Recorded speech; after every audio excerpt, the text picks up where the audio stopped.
solo.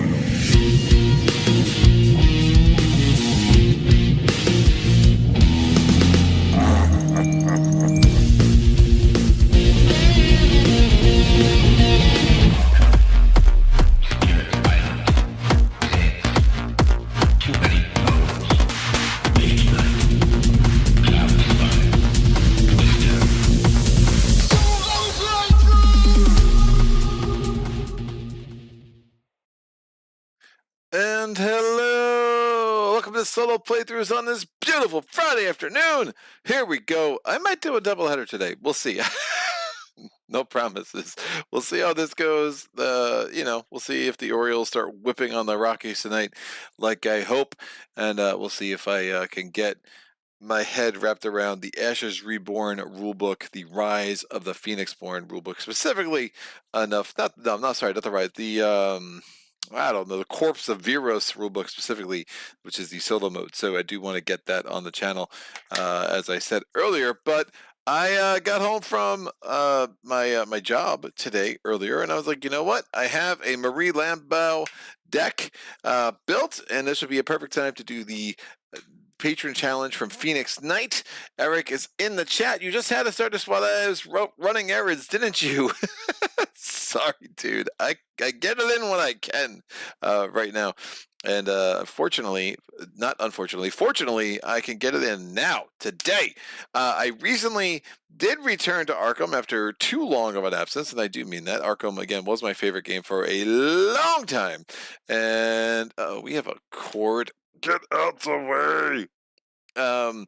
But my friends, Joe and Zach, I'm like, boys, it's been too long. Let's get an Arkham campaign going.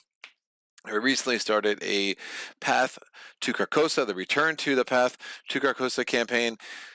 I've had Fortune and Folly forever. I have definitely been looking for a good time to start this. My Marie Lambeau deck is up to 9 XP spent. I do have an upgraded Ward of Protection. Just absolutely ignore that. I'll just play it as if it was the base level. So I have 9 XP spent. So I'm going to do this as a not as a side scenario of the Carcosa campaign. I'm doing this as an absolute standalone.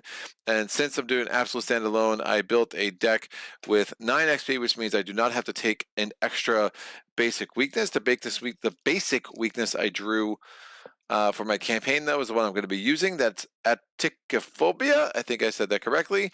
The 9 XP that I have spent 3 of that on the upgraded Shriveling, 3 of that on Blood Pact, and 3 of that on Charisma. Obviously, the Charisma one is super important, considering that Marie's basic weakness or unique weakness is Baron Samedi, and he kind of sucks, and we'll get into why he sucks as we kind of get deeper into this. I do have 3 bonded cards, the Soothing Melody, because I have the Hallowed Mirror. Mirror is the word I just tried to say there. Marie does take neutral cards level 0 to 5, Mystic cards level 0 to 5, Occult cards up to level 0, which is why I can get the Hallowed Mirror, and up to 5 other level 0 Seeker cards. The Seeker or Survivor, I took all Seeker cards in my build. I am a bit more of a clover than a fighter in my campaign in Carcosa. So excited about this. Definitely gonna have to read through the rules, read through it slowly, making sure I'm getting all of this correct. So we're gonna go Fortune and Folly. Again, this is the latest side scenario. It came out around the time the Scarlet Keys came out. I am not a fan of Scarlet Keys, but I have some degree of hope that I will be a fan of Fortune and Folly. I have found that the side scenarios have gotten better and better and better, even while my appreciation for the campaigns, I feel like the campaigns have gotten worse and worse and worse. For those who don't know, I have sold all of my collection of Arkham after the Circle Undone. So I only own up through the Circle Undone, so my deck will reflect that. I also do not build decks with doubles because I choose not to do that. And I do a bit of drafting when I build my deck. So this is not at all an optimized deck, but I think it's a good deck. It's a deck definitely with a focus on how expensive the Seeker class can be. I have 2 allies in here. We have Alyssa Graham and the Arcane Initiate. We have 2 different accessories. We have St. Hubert's Key or the Hollowed Mirror. We have, I have the Man in the Pallid Mask in there. I guess I can take him out. Again, I have the upgraded Shriveling. We have 1 Emergency Cache. We have the skills, like pretty much all the standard Mystic level 0 skills. We have our Storm of Spirits, which is an amazing card to come in super handy, especially in a cooperative game. And I did get some cards that give me some decent card draw. So all my secret cards are pretty much card draw heavy. We have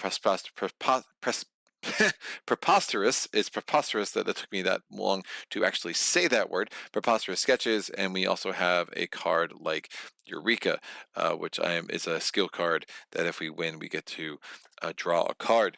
Joey, what's up, sir? Glad you're back. Can't watch live, but I'll catch you again later. Thank you for the super chat. Good to see you.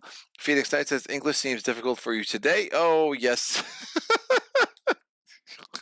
English is difficult for me on a lot of days, Eric. If you haven't noticed by now, that should have been fairly obvious. So yeah, let's talk about Marie Lambeau. I do love Marie. She is, I think, one of the strongest true solo investigators. I think the Mystics in general are super, super strong. I think I had Marie at number 2 or number 3 in my long time ago, my top true solo investigators. And I still kind of feel most of that list pretty heavily. Even as the deck of cards or the available investigator cards have grown, those are the investigators that I still resonate with the most, that I have the easiest time with. Ashcan's probably a little, maybe should have been on there. I still have the same problem with survivors that I always did, that in true solo, I just find that they crap out around scenario 6 or scenario 7. They're really survivory and scrappy, but at some point scrappy to only get you so far. I find Mystics just absolutely amazing just with the willpower build. The only Mystic that I still struggle with is Diana Stanley. I think that's a hard mechanic to work in a true solo game because you're just burning a lot of your strongest cards to build up your stat. And then when you want those strong cards to cancel stuff later, when they're being more opportunistic to do it, I just find, you have to get a little lucky to make sure you have the right cards in your hand at the right time. Marie's a more straightforward Mystic, again, but she also has the 4 Intellect, which is super, super sick, where you really don't even need to worry about a Mystic spell for Clooving, which I have one anyway, but you're just relying on that willpower plus that intellect that's really, really strong. Obviously not much of a fighter, but she does have a 3 agility, which means that she does have some way to get away from most enemies. All of them? Not quite, but most enemies. All right. So we'll see. Again, this is a Clooving first deck, but we'll see if I can kind of pull it off. I did also grab Blood Pack, because Blood Pack is super interesting because, again, the ability to have Doom on one of my cards is going to be really important, as we'll talk about. And I do have a Moonlight Ritual, so to have the ability to get Doom off my cards is also going to be important for me. So, again, while you have 1 or more Doom among cards you control, you may take an additional action during your turn, which can only be used to play spell cards or activate spell action abilities. If I pull the Elder Sign, the effect is +1. I may add 1 Doom or remove 1 Doom from a card I control.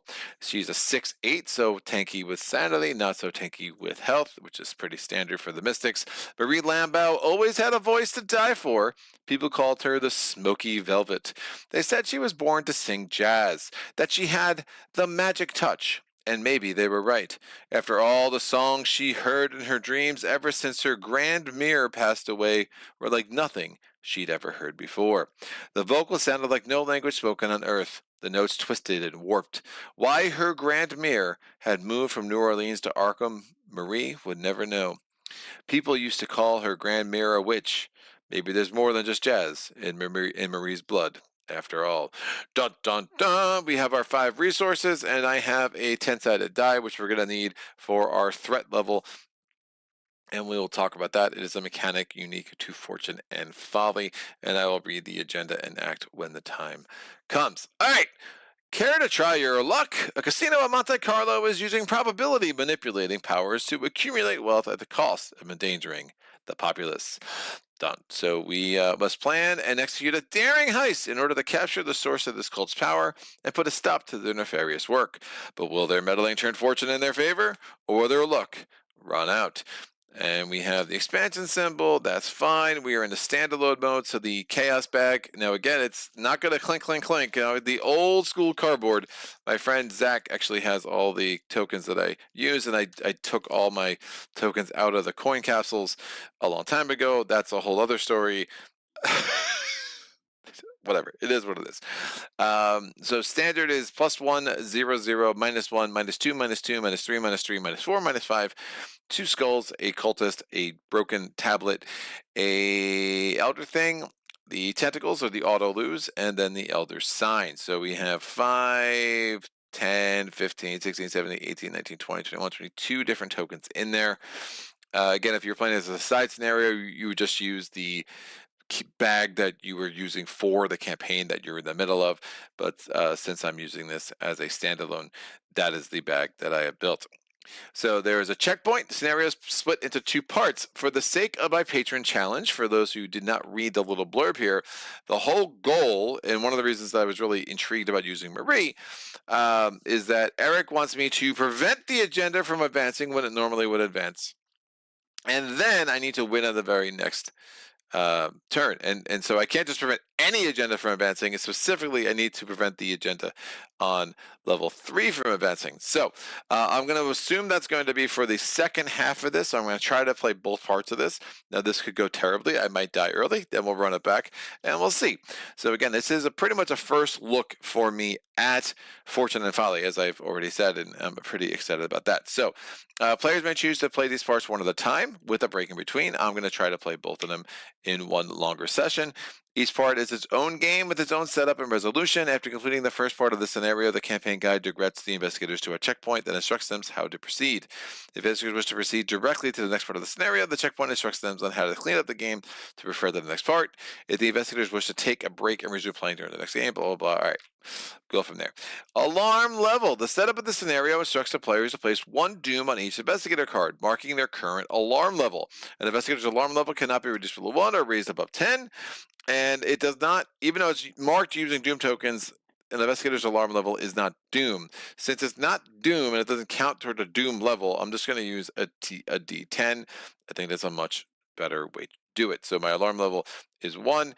If my alarm level is ever 6 or higher, any enemy at my location, any casino enemy at my location will lose aloof. So I'm assuming that the casino employees, much like going back to Dunwich, much like the House Always Win scenario, I'm guessing the casino employees have aloof. So they'll kind of probably hunter and aloof, or they'll follow you around, but they will not engage you unless you do something that draws their ire. But they're very aware of you because casino employees are sketchy like that. There is Isamara Ordonez is a double-sided story asset card. We'll talk about her. There are going to be some enemies with Patrol. We have seen Patrol in scenarios like what's the murder at the Excelsior Hotel. So again, we'll have Patrol again. If an enemy patrol will be compelled to move to a location that is blocked by a card ability, that enemy does not move. Locations are arranged into 2 main hubs consisting of either public or restricted locations. See pages 15 and 26. If an enemy's patrol location is clockwise or counterclockwise, that means they will move to the connecting location in the clockwise or counterclockwise direction for the hub they are in. Enemies do not patrol between hubs in this manner unless they are move via another method. So there are game icons. So all these cards will have again, it looks like a standard deck of cards. So we have diamonds, we have clubs, we have spades, and we have hearts in the top left. We have to discard cards, look for game cards. For the purpose of determining numerical value, Jack, Queen, and King count as 10s.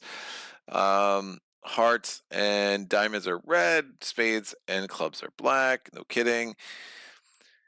There's a sequential rank. We'll talk about that. If a card with no game icons is discarded, set it aside. Discard as an additional card. If a card with no game icons is discarded, set it aside and discard an additional card in its place. Any cards set aside this way are discarded once game icons have been checked. A rank of A is present on some encounter cards. These particular cards do not enter the encounter deck, and therefore these icons are never used when checking game icons. Mulligans. Sometimes we have a mulligan. So that's self-explanatory. There is a key, which is super relevant if you're playing the Scarlet Key scenario or campaign, which I am not and don't care to ever play it again, to be honest with you. But if I did, then great. I can add Fortune of Folly as part of that campaign. Intro 1! We finally got there, kids. So hopefully my ability to master the English language has gotten such that I can go back to some story time with Greg. Intro 1, man struck by lightning twice minutes after winning big. The sensational headline is what first grabbed your attention.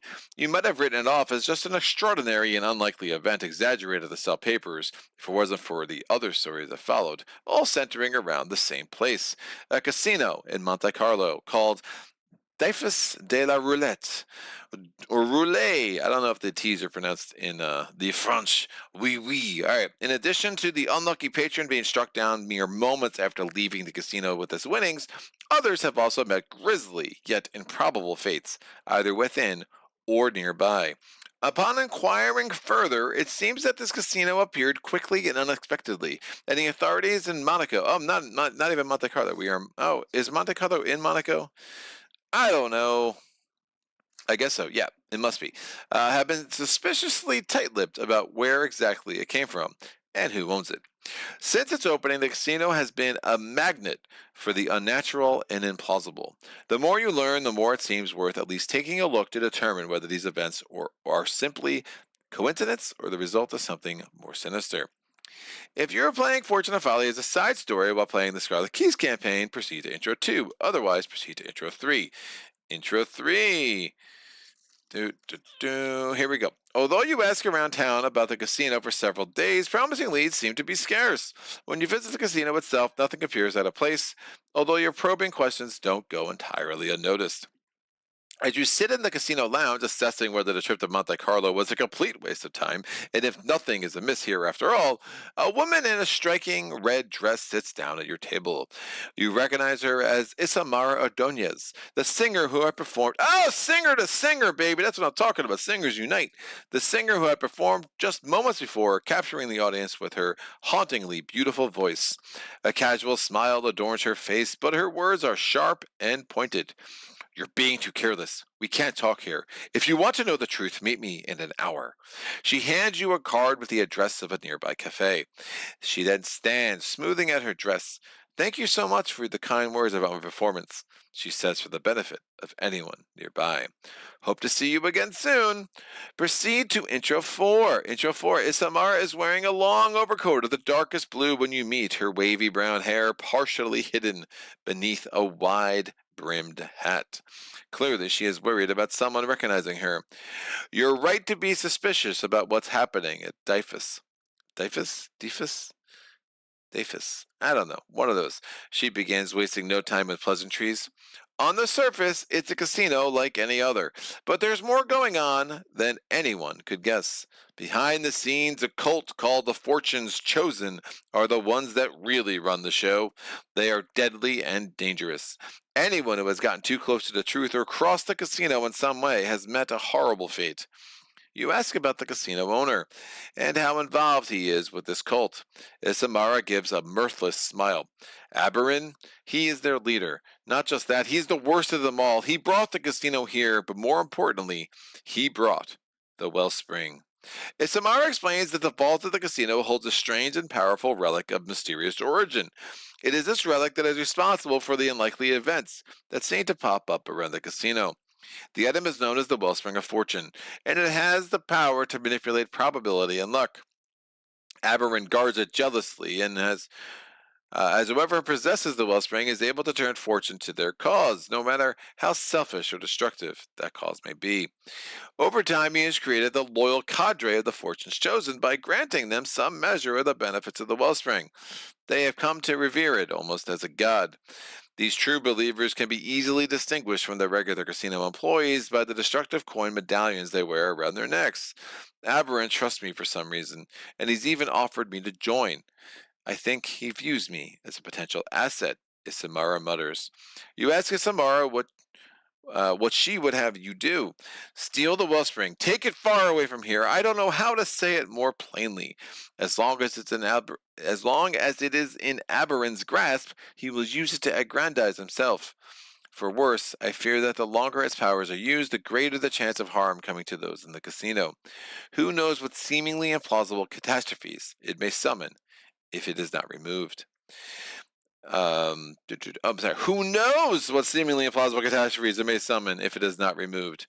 Her words seem not so much a plea for help as a call to action. You find yourself agreeing to the task almost without conscious thought. As you move to stand, she stops you with her hand. One last thing. Do not underestimate Aberon. He is a dangerous man. He puts on a face of civility to the world, but underneath that mask, there is a barely contained anger that can explode if he feels his prize is threatened. I've seen his temper, and I don't doubt it could drive him to tear a man limb from limb with his bare hands if he felt he had the cause. Left with that cheery thought, you begin planning a heist with the highest stakes. If you would like to skip the stakeout and jump straight to the heist, skip to Fortune and Folly Part 2. No. Intro 5. Several days later, you meet with Izamara to discuss a plan for staking out the casino in advance of the heist. Samara explains what you need to look for as the night of the stakeout approaches, warning that you will not have time to accomplish everything. What follows is a summary of the information as Samara conveys to the investigators about the upcoming stakeout of the casino. High rollers are held in high regard. If you throw enough money around, it will open up options during the heist.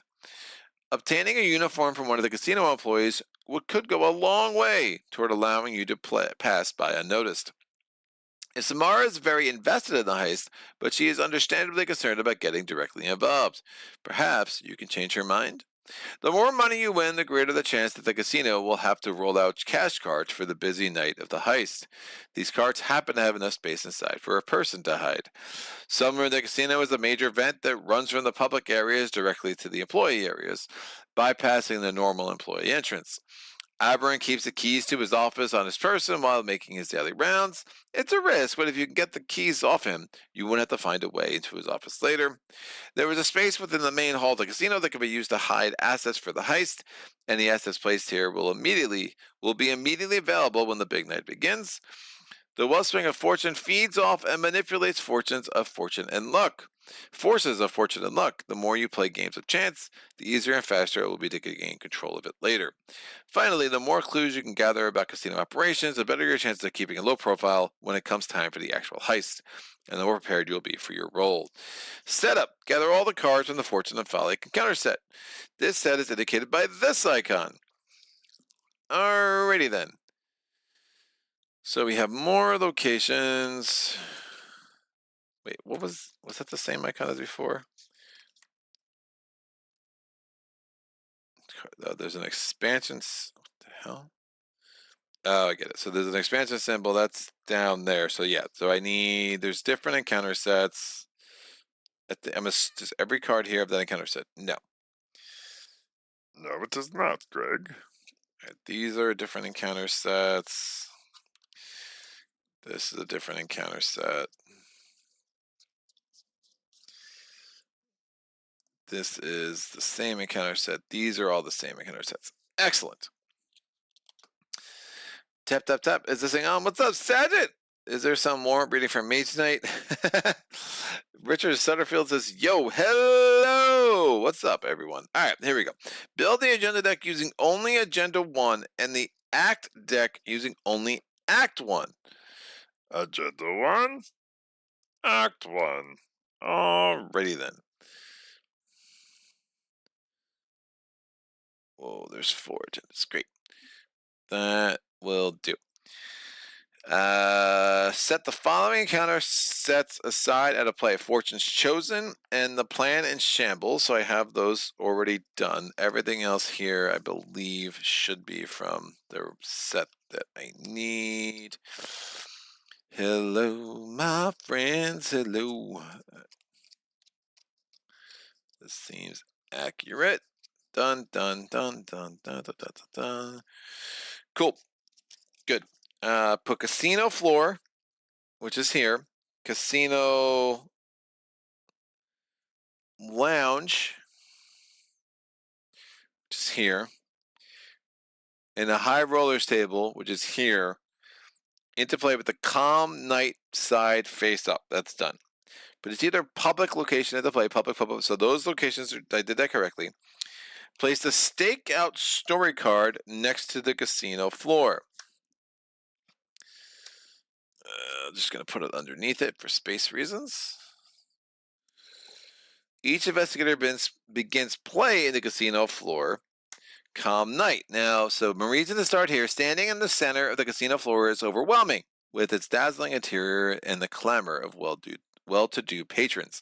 Shot value 2, clue value 0. There are 2 actions on here. One says resign. It's time to get out of here.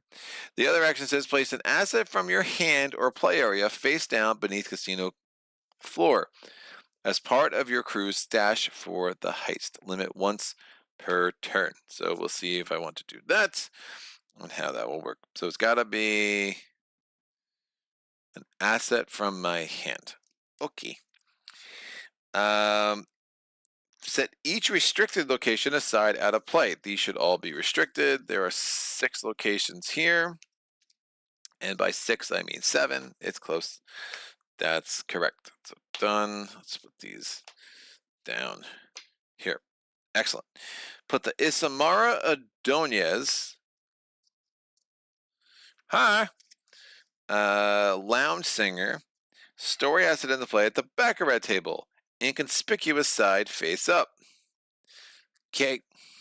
At the Baccarat table. Baccarat. Here we go. I might want to spread this out a wee bit. This looks like it's gonna be a table hog. Cool. So she'll go there. Spawn the Aberrin Rigoriaco, whatever, enemy at the high rollers table. That's you. The man with the ruby ring side face up. The high rollers table is up here.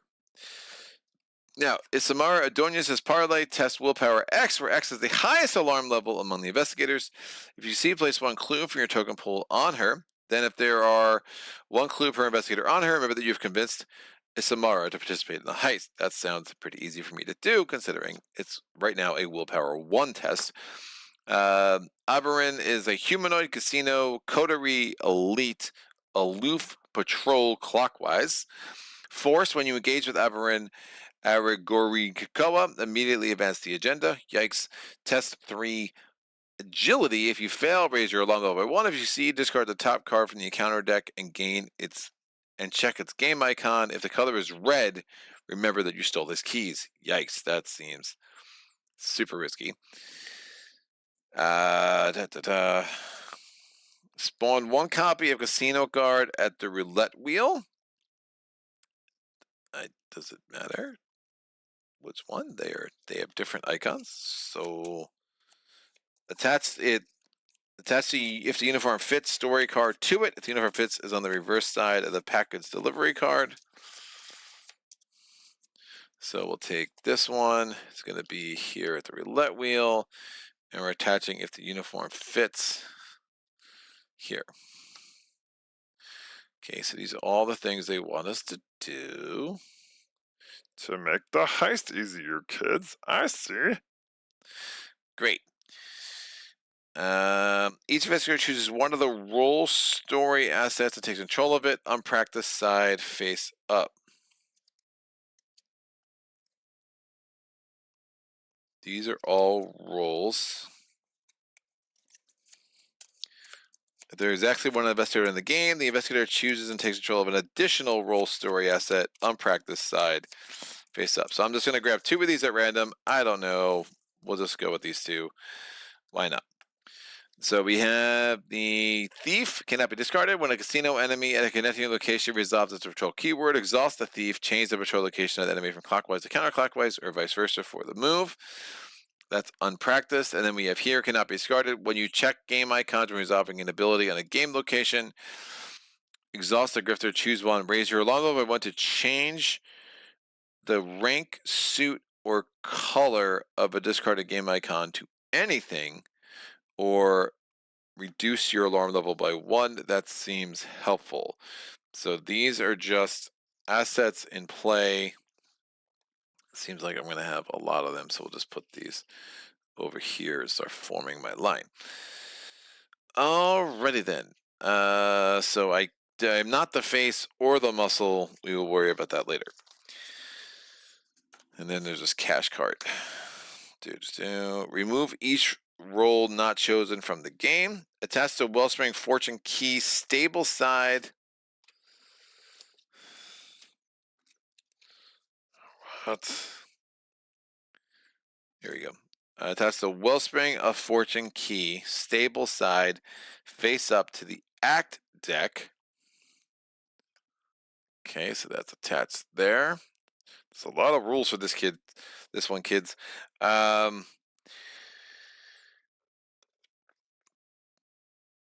the act, let's place 7 clues on it. Yikes. Okay, where are the triples? I know I have some triples. Here are some triples. So, 1. Let me actually read this then. So that's attached to the act. During the next skill test performed this round, the foreign investigator reveals an additional chaos token. All right, so I don't have control of this, and I can't control, so I just have to put 7 clues on it. That's fine. So there's 7 clues on this. There's 3, 3, and 1. And it's attached to the act deck.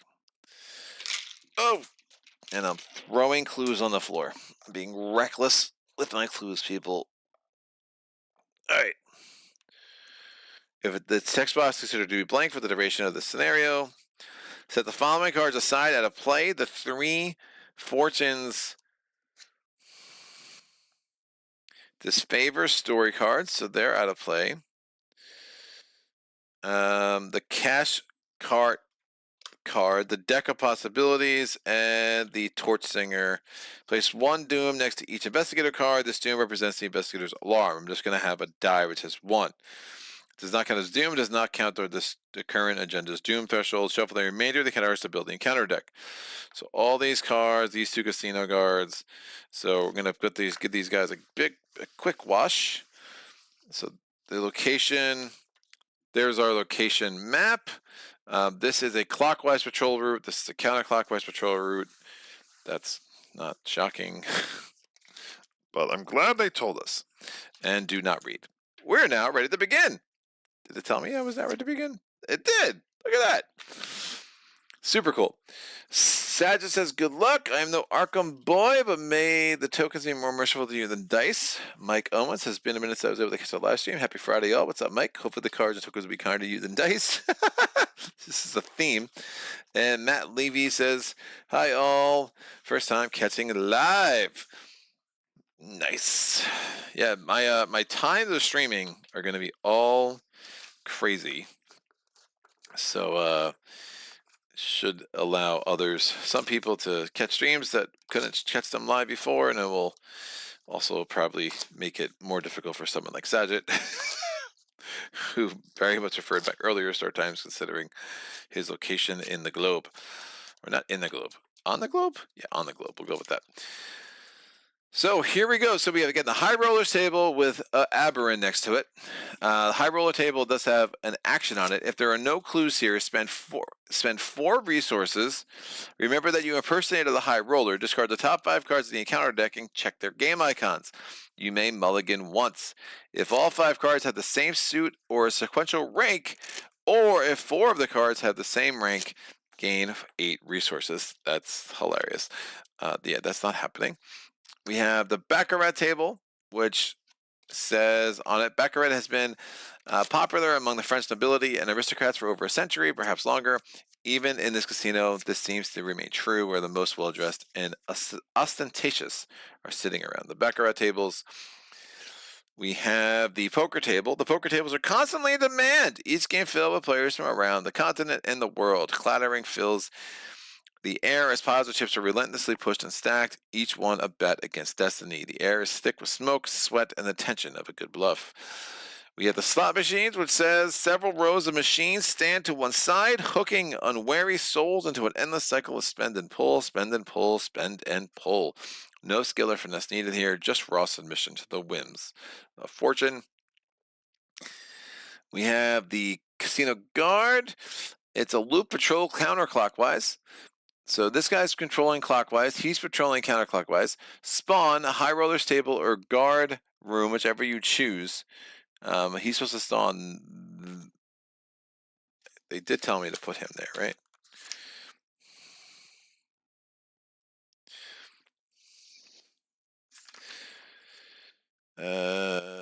One copy of Casino Guard. That does take, so he goes there. After you raise your alarm level by a Casino Guard's location, take a damage. I need to talk to you for a moment, is what he says. The roulette wheel says, roulette seems to be a favorite of many patrons. Under the establishment itself, the casino was named after this icon of Monte Carlo gambling, after all. And then finally, with the casino lounge, there's an action. If there are no clues in casino lounge, you could test 3 agility. If you succeed, remember that you have found a vent. So agility tests are going to be super important, which is going to be un problemo for me because we got the ones here and the one there. The sumptuous lounge area boasts culinary delights, a stage suitable for all manner of entertainment, and countless tables for conducting business, both legal and illicit. Now, one of the things you learn with Arkham is reading everything is important. So there are only 2 clues there. There's 2 clues over here. That's a shroud value of a 3. That is a shroud value of a 5, which is bananas high. So that's going to be hard to do. All right, here is our encounter deck, which I will just kind of keep underneath my ugly mug. And you'll have to trust me, there's no shenanigans going on. I am going to shuffle up my deck as we read the agenda and the act. The agenda the house always watches. That's funny. A little bit of a homage to the house always wins. You have arrived at Zopus de la Roulette. If you are to recover the wellspring, you must learn. Yeah, my French sucks. I'm sorry. You must learn that all you can do about this. You must learn all that you can about this casino and the cult that operates it. Force at the start of the NA phase, each investigator who is at the same location as a ready casino enemy raises their alarm level by 1. After an investigator defeats a casino enemy, raise that investigator's alarm by 1. And then we have casing the joint. You must tread carefully. An arousing suspicion may ruin your plans before they begin. There is a triggered ability after you trigger the arrow ability on a game location. This is game. A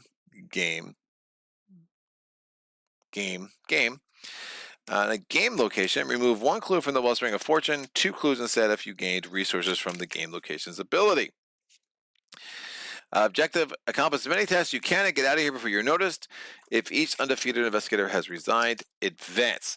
Now remember, what are my goals? So I should kind of keep this thing handy because the goals of what this is reminiscent of what's that scenario in the Forgotten Age where you go to I think you're hanging up the Yithians and like the 6 things you want to accomplish, and so it's reminiscent of that. It's reminiscent. I mean, go back to Midnight Mass where you're just trying to interrogate as many cultists as you can, right? So we're trying to accomplish everything. We know we can't, so we're just trying to accomplish as much as we can. The Doom threshold is indeed 8. All right. So what do we want to accomplish again? There is 1, 2, 3, 4, 5, 6, 7, 8, 9 different goals here. So we'll see how many of these we can kind of tick off. I get the lowest hanging fruit I do think is going to be Isamara Ordonez. And again, the first thing I should have done before I did any of this setup is that I should have done pulled my starting hand and a mulligan. But yeah, I think that's an absurd thing about Arkham, so I rarely do it. So I'm going to put my draw deck off to the side. My handed cards will be here. I'll put my assets here. We'll see how long that works. Again, things have already gotten fairly crowded on the table. And actually, in light of that, I'm just going to maximize my location space here. Oh, the stakeout I did not read. Each of the following is a task that can be completed in Fortune of Folly Part 1. An investigator found a vent. An investigator impersonated the high roller. An investigator convinced Zamara to perform the heist. An investigator obtained an employee uniform. An investigator stole Aberrant's keys. An investigator cleaned out the house. When an investigator is eliminated by defeat or resignation, place each of the investigator's clues on the story card instead of placing them at their location. Hold on one sec. Alrighty then. Hi all. For slot machines are absolutely not random. They're engineered to pay out a certain amount. Yeah, good call. Eric says your French is probably better than mine. Mike Owen says at least you're aware of your rough French accent. Jean-Pierre loves it, man. He became a patron after hearing my amazing French. Doug Sessoms, hello, good luck with your playthrough. Thank you, sir. And PheonixKnight says that scenario is the city of archives in the Forgotten Age, I think. Yeah, with the TAS. Right, exactly.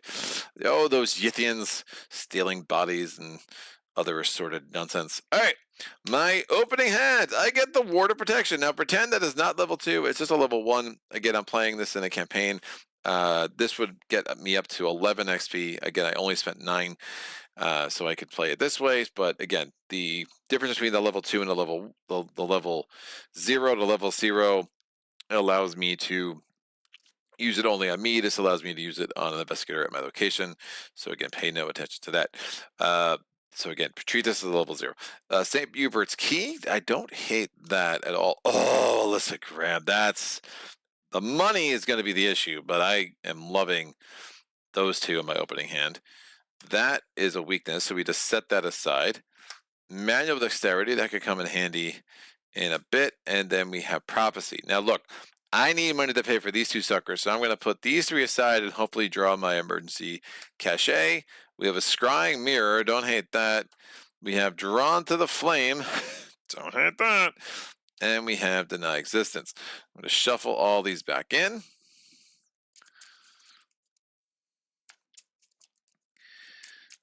And Interesting.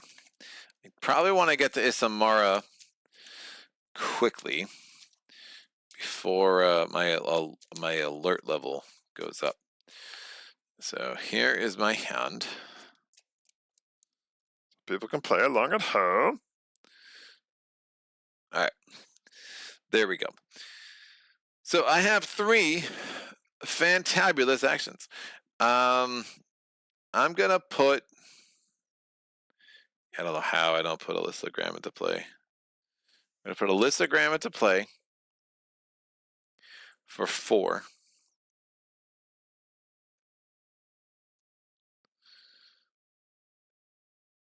I can put an asset. It's part of your crew's stash. Oh, by the way, so the things, the skull is X minus X. X is your alarm level. That's hard. No way. The skull is X, half your alarm level, rounded up. The cultist is reveal another token. If you fail, raise your alarm by 1. The tablet is -3. If you fail, the nearest enemy moves once towards you, and the outer thing is -5. You may raise your alarm level by 1 to automatically succeed instead. Oh, that's super interesting. I think I probably just want to put stuff under the stash, right? I'm not going to be able to afford the scrying mirror for a minute anyway. So let me do this. I'm going to do scrying mirror underneath the casino floor. Limit once per turn. That seems strategically sound. I have no Doom on me, so again, if I had Doom, I could spend an extra action, but it has to be on a spell ability, either playing an event that's a spell, or other sort of nonsense, or having I didn't play her yet, or like if I had like shriveling out, using a charge on shriveling again. This is connected to this, and then like everything's kind of connected the way you would think, except this is connected to some other stuff we don't have on the board yet, which I'm guessing we'll see soon. I do want to go this way because I want to get up to Isamara. So I go to the poker table. We flip this location over. And there it says 3 shroud value, 1 clue. I can spend 2 resources to discard the top 5 cards in the encounter deck and check their game icons. I can mulligan once. If all 5 cards have a sequential link, or if 3 or more of the cards have the same rank, gain 5 resources. What? I mean, this seems impossible. The more money you win, the greater chance that the casino will have to roll out cash cards. So I want to get more cash, but I have to spend 2. That's crazy.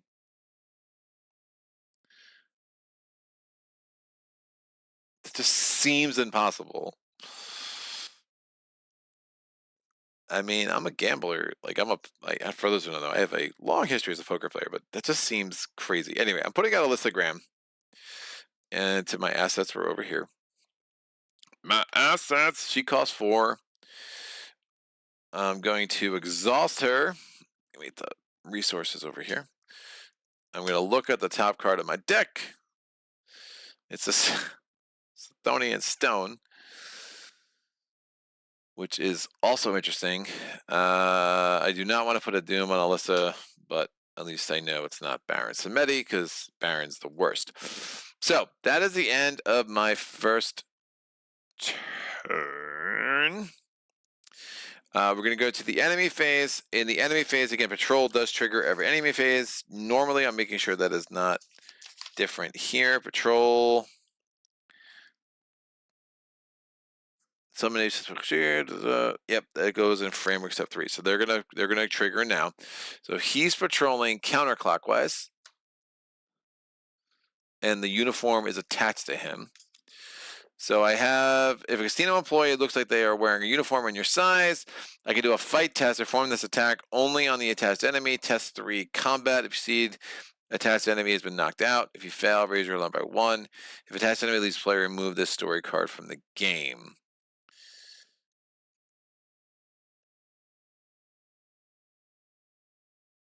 So I have to do that test. I can't just kill him. Yeah, I'm never. Oh, I have Blood Pact. I do have Blood Pact. Woof. Super interesting. All right. Well, so he's going there. This guy is doing clockwise, so they're kind of chilling at the same place. Aberrin is super intense. And that's the end of the enemy phase. Upkeep phase, I draw a card. Act surprise. It's the Sithonian Stone. I take a resource. That is only 2, my friends. We go to the Mythos phase. We put a Doom on the agenda. We draw the top encounter card. Booyah!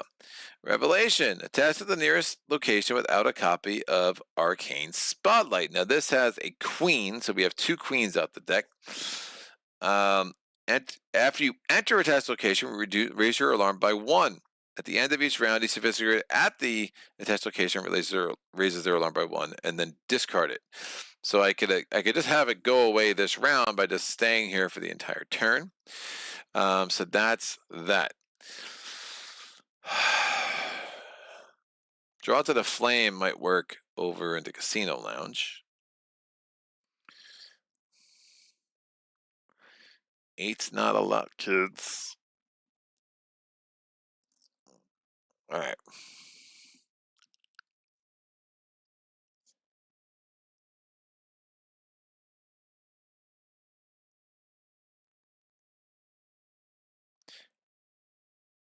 After you raise your alarm, the casino cards take 1 damage.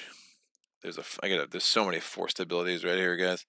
After you trigger the thing on a game location, remove 1 clue from the wellspring or 2 instead. If you gain resources from the game location. Oh, that's how I get rid of those.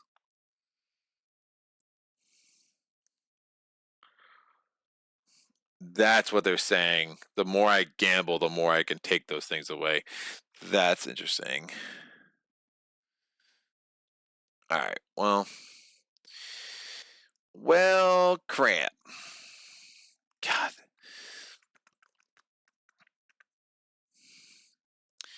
If all 5 cards of the or 3 or more of the same rank, gain 5 resources. I need resources really bad. I probably should get that clue. So I'm going to test.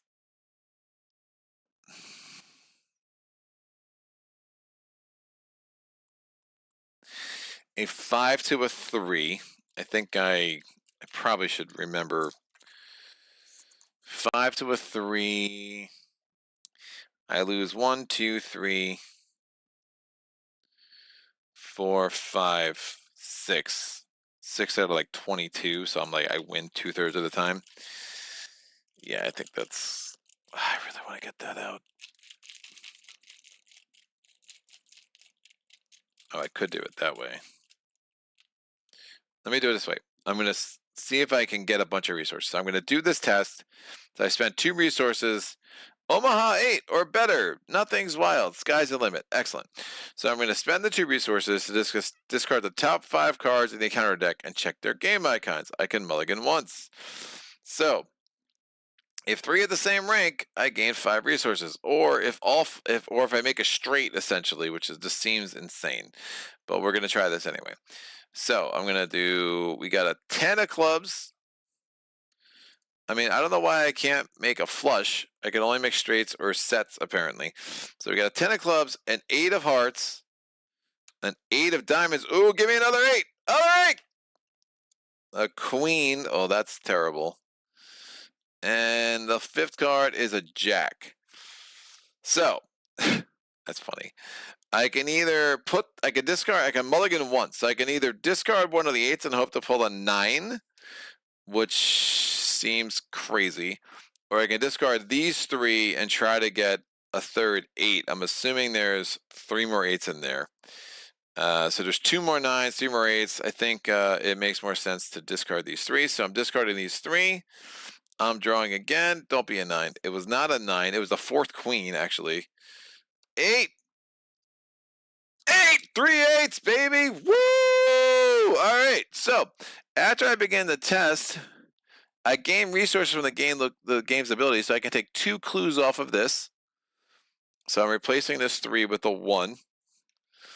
And I get 5 resources, which is super sick. And I'll absolutely take that. So give me my 5 resources, because I'm a gambler, yo.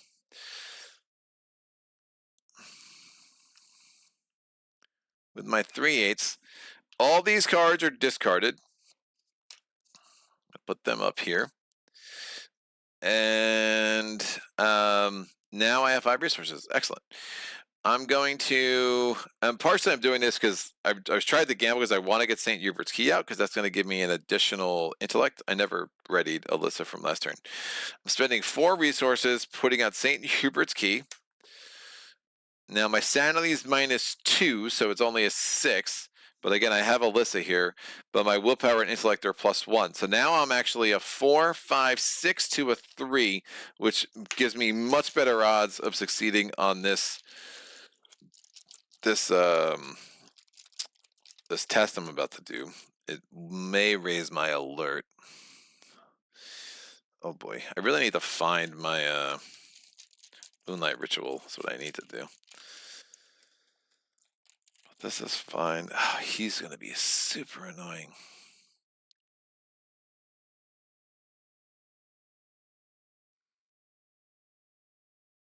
But he's always going to patrol counterclockwise. Alright, whatever.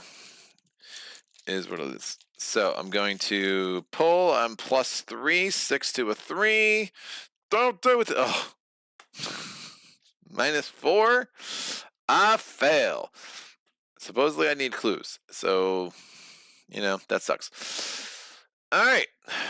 At the end of the round, so my alarm's going to go up. That's fine. We'll deal with that. I remember I am, ooh. That's helpful. I like that. While resolving ability, exhaust, choose 1. Raise your alarm roll to 1 to change. It cannot be reduced less than 1. So if I'm doing a game location ability, that's when I can start manipulating my alarm. Raise your alarm by 1 to change the rank, suit, or color of a discarded game icon to anything, or reduce your alarm. So that's really interesting. All right. So at the enemy phase, this guy is going to move here with his nice little outfit that I want. He moves here. I'm going to end of the round. Oh, upkeep phase. I draw a card. It's Baron. He immediately comes into play. Revelation put him into play. He cannot leave play while he has less than 3 doom on him. Force, when any amount of damage is placed on an investigator at Baron somebody's location, place 1 additional damage on that investigator. I can exhaust him to place 1 doom on him. If he has 3 more doom on him, then I can discard him. So I definitely need to do that over the next 3 rounds for sure. So this is why you have charisma. So oh, never mind. is also why I have Alyssa Graham. Because I could have exhausted her, looked at the next card, and I could have put a Doom on her, which I absolutely would have. That Doom does count, but that makes a lot more sense than having it. So I exhaust her, look at the top card of any encounter deck, or of either the encounter deck or any player deck. I can add one Doom to Listogram to place to look that card on the bottom of the deck. So I'm going to exhaust him, exhaust her, put a Doom on her, put him at the bottom of my deck, which is so much better. But now I do have to contend with that Doom. But now that also is going to give me the ability to start doing things with spells as a free action. Then I draw a card. It's the Mist of Earlier. That's much better. And then I take a resource. So sorry about forgetting that. Alyssa is going to ready. Now we go to the end of the round. This threat level goes up to 2, or what is it? The alarm level goes up to 2. This now gets discarded. So no Arcane Spotlight there. We go to the Mythos phase. We put the second Doom in play. It is the second Doom on the agenda, third Doom in play. So again, Doom threshold is 8. We draw an encounter card. It is Inconvenient Questioning. If there are no non-unique casino enemies in play, Inconvenient Questioning gains Surge. Otherwise, the nearest non-unique casino enemy, you're not unique because it doesn't have the asterisk, moves once towards you, and you test 3 Intellect. If you fail, raise your alarm level by 1, and each non-unique casino enemy at your location loses aloof until the end of the round. So the nearest so he's unique. He has an asterisk. This one is not. So he's going to move toward me here. And if I fail, I raise my alarm level by 1, and each non-unique casino enemy at my location loses aloof. So I'm testing intellect. Again, my intellect is a 6. I'm testing a 3.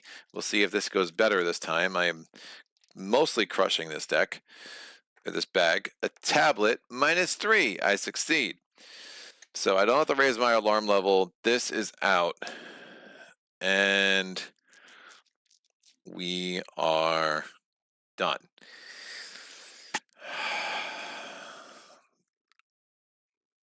If I take his uniform,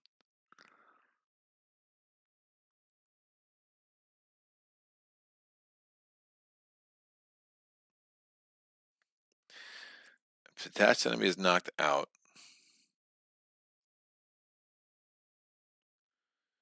this credit attached enemy, I might try to do. Oh, a 4 to a 3 is pretty garbage.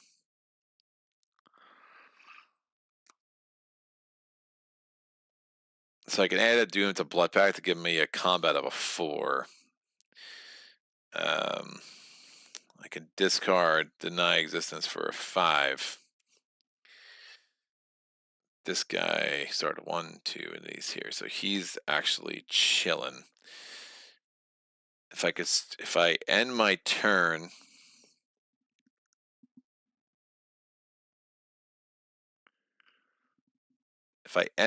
there to start of his turn, I have to raise my alarm level. And if I raise my alarm level, I have to take a damage.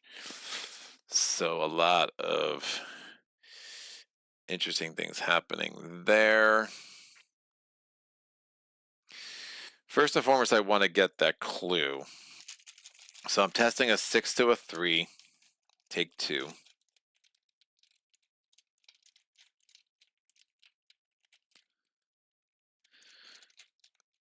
This is where, like, the scrying mirror is actually really helpful.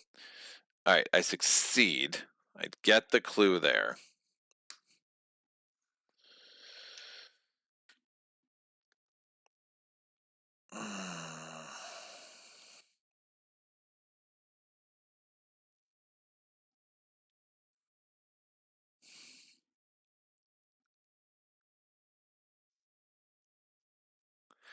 Casino enemy, casino enemy. This is nuts.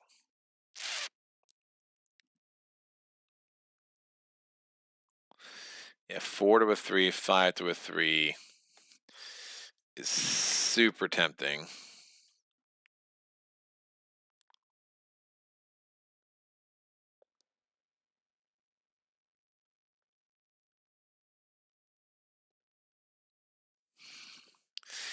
Drawn to the Flame is not a spell, which always trips me up. Mist of Early is interesting. Let's say if Drawn to the Flame was I want to probably do that over there.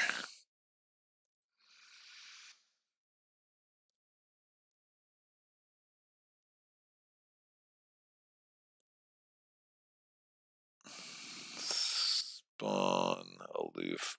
Let me look at Alyssa Graham before I forget. Ward of Protection.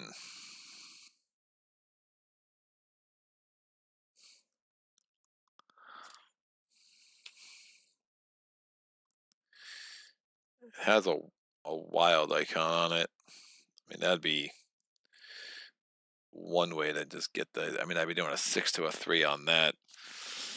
6 to a. I mean, +3 seems like a nice sweet spot for me. +3, I'm beating everything but 1, 2, 3, 4 tokens out of 5, 10, 8, 17. 7, 8, 9, 10, 11, 12, 13, 14, 15, 16. Yeah, 5 out of.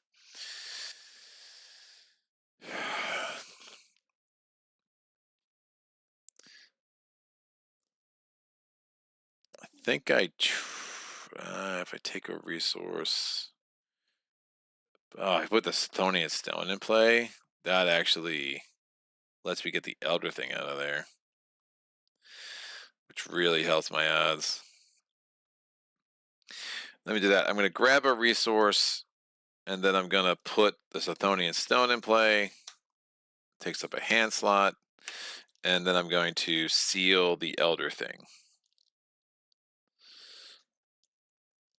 Now, if I pull the tentacles, then the Chthonian Stone goes away, but that really helps the bag for me. But I am also out of resources. All right, enemy phase. He's moving here. This guy's moving here. Now, if it was there at the beginning, if he was at my location at the beginning of the enemy phase, I would have raised my alarm level, but I'm not. We're going to go to upkeep phase. We're going to ready Alyssa Graham. We're going to draw a card. We know it's the Ward of Protection. We're going to take a resource. Mythos phase is the 4th Doom in play. There's 3 there, 1 there. We draw an encounter card.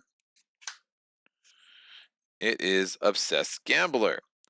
Put Obsessed Gambler into play at your threat area. Limit once per investigator. It's a non-weakness treachery. At the end of your turn, take 1 horror if you do not gain resources this turn.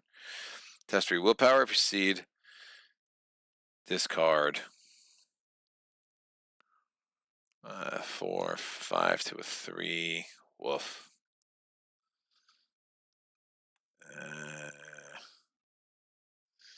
Yeah, I don't think I play the ward. Don't think I play the ward. So that's fine. This is in my threat area. I didn't really leave myself space for a threat area, so I'll just put that with my assets. That's fine. Woo! Alrighty, kids.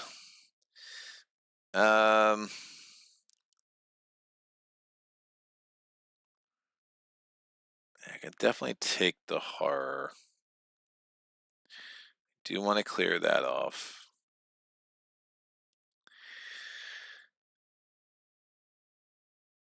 It'd be nuts.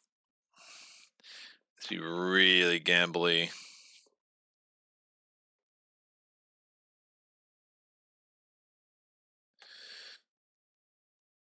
I could do a fight action. If I fail, I raise my alarm. He doesn't auto-engage me. Just wondering if I'm better off doing. I just don't have the Moonlight Ritual either. If I start putting Doom and Blood Pact, I'm really going to be risking some things. Let me use Alyssa. Remove this. Play after you discover the last clue at your location. Discover 2 clues at a location with a lower printed value. So I can get those 4 clues super easy.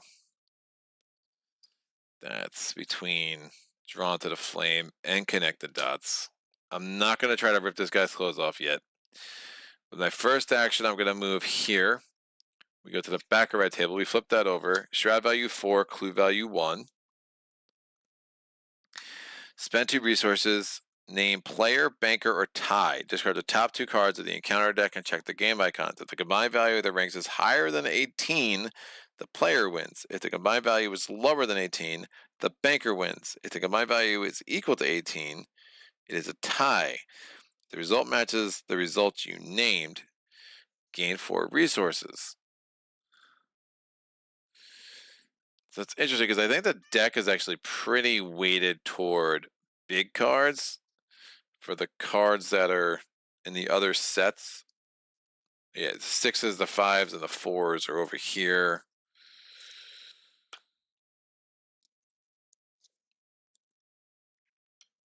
I do have the Grifter, so I could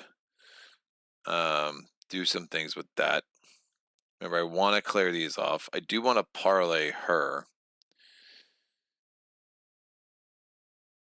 So I have my second action. I don't have a second resource. So that's a thing. I can do this next turn.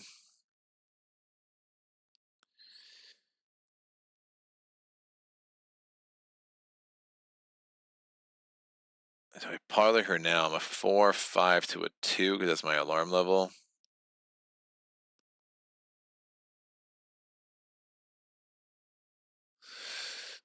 All right, let me try to do that. I'm going to do 5 to a 2 because I have a 4 plus 1 here.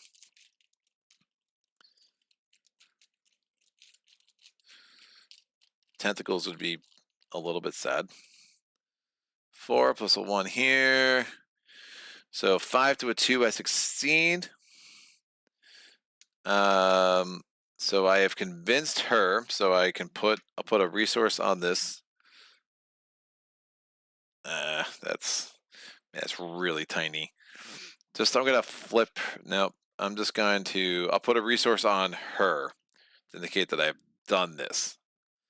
I've convinced Isamara to participate. Excellent.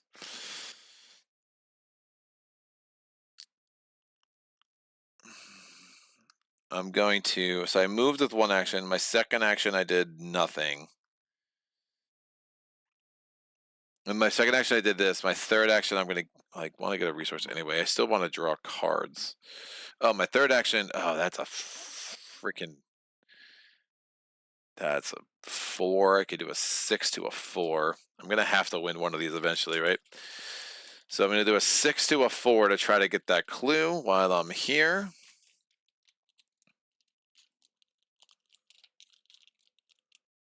So that costs 4. Woof. I can get resources from here. I'm going to have to win one of those. 6 to a 4 for a clue, please.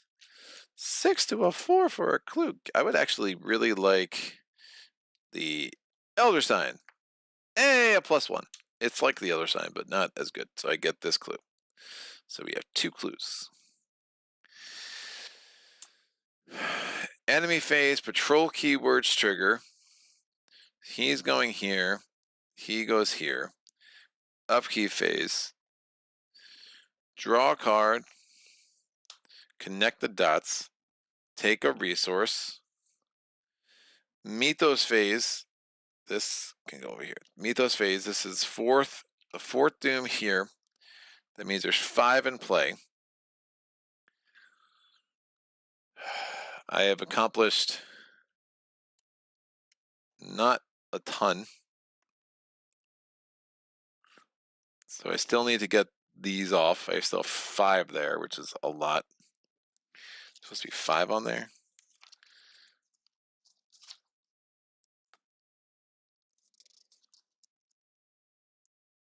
Yeah, 7 per investigator.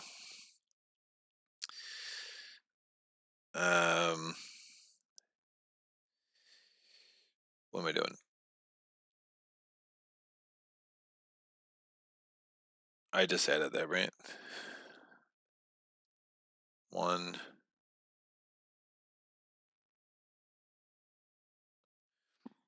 I've had 4 rounds already. I ended here twice, and then I went there. So I've had 4 rounds already. So that's the 4th. That's right. Drawing a counter card. It is the House Dealer, Aloof Patrol. When he's ready, each ability on the location costs an additional action to trigger. Would you like to stay or hit? I don't like you at all. Woof. It's a 9. So she's now here. That's really gross because I was going to do this. Oh, that's interesting. I could go. There are no clues there. I could just spend 4 resources and do that.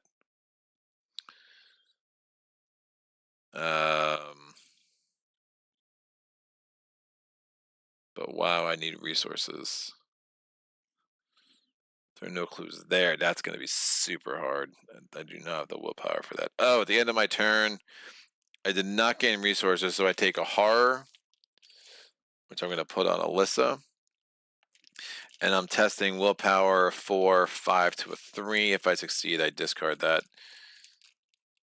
This obsessed gambler, 5 to a 3, please.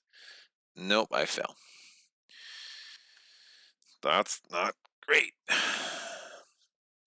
Oh, I hate. That's a really awful. So she's going clockwise too, but I can make her go the other way. This.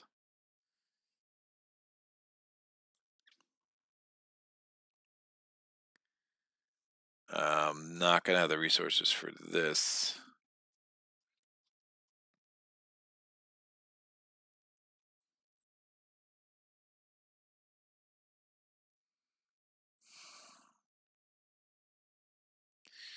I think I just spend the 2 actions. I'm gonna need these resources.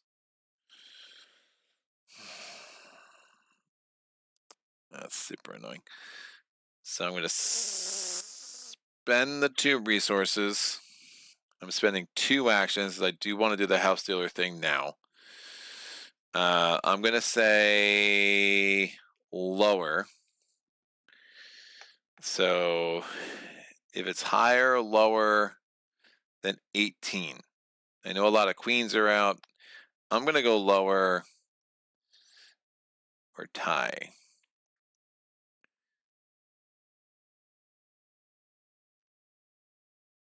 If the combined value of the ranks is higher than 18, the player wins. If the combined is lower, the banker wins. So I'm saying player, banker, or tie.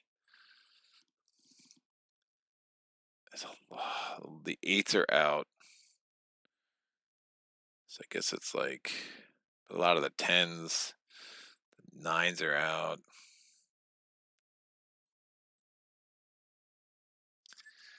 I don't know how to do this math. Yeah, I think with this I can pretty much always do it. I'm gonna say lower, so I'm gonna reveal spend 2 resources. Look at the top 2 cards. It's a 9 and a jack, so it was player, but I'm checking the game icons when resolving an ability game location. I can change the rank, suit, or color. So I'm gonna raise my alarm to a 3. And this exhausts, so I actually win. So I'm going to get 4 resources that way. But I did raise my alarm, so I guess I should have realized the deck is a super big. That's fine. Saying tie just seems like idiotic. So I did that because I'm a grifter. So I won this, and we got 4 resources. I'm going to exhaust Alyssa to look at the top card of my deck. Spell or ritual. Uncage the soul could come in handy. Might actually want us for its icons. And then my 3rd action, remember I only have 1 more action, is I'm going to move here. In the enemy phase,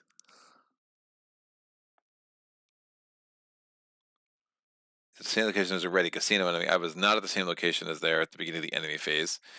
I'm going to exhaust the thief when a casino employee enemy at connection location resolves this patrol keyword. I can change its direction. So I'm going to have her move counterclockwise instead of clockwise. This guy's moving counterclockwise still, and you're moving clockwise. So now they're going to be on the same path, Aberrant and the house dealer. Woo! All right. So that was the enemy phase. Upkeep phase, I'm going to draw a card and take a resource. Mythos phase, this is the 5th doom on the agenda, 6th doom in play, so don't love that. I draw on a counter card. It is the Casino Guard. Aloof Patrol clockwise, spawn, High Roller's Table, or the Guard Room.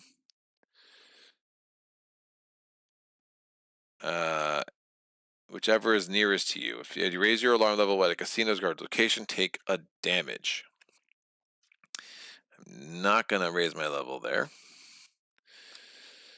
And we have another guard. He's moving clockwise. They're all freaking moving clockwise, except for that guy who's counterclockwise. All right, these all should have readied in upkeep. So, my turn. I'm going to look up my next card. Is it the Moonlight Ritual? It is Mystifying Song, which I will absolutely gladly accept. I'm going to move here with my first action. I'm going to play Drawn to the Flame. My second action, again, it's not a spell, unfortunately, so it's not going to... The fact that I have Doom there doesn't do it. Oh, end of my turn. I did gain resources last turn. I was supposed to test a 5 to a 3. Keep forgetting. Please. Oh my gosh. That's horrible. So the Stonian Stone comes back into my hand, and the Obsessed Gambler stays. That's really pathetic. All right. Well, this is going well. I guess I should have worded it. This goes away. No, this I'm playing. I draw the top encounter card. Attach to the nearest location without an arcane. Whatever. Raise my alarm level when I enter. That's fine. So this is going to come here. I'm just going to move this off to the side. Now I discover these 2 clues, and it specifically says discover.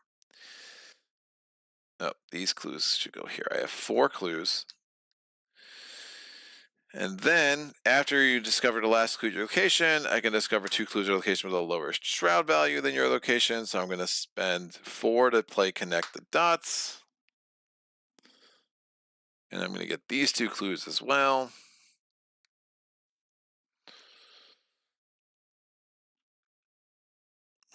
That's going to be a really hard test for me. Oh, by the way, I did succeed and get money. So I would remove 2 more from here. After you trigger an ability in a game location, remove a clump from the wellspring. 2, if you gain resources from the game location's ability. I did. I had a cheat to do it because I'm a grifter, but I did indeed. He's moving up here. Woof. My only resign ability is down here. That's looking rough.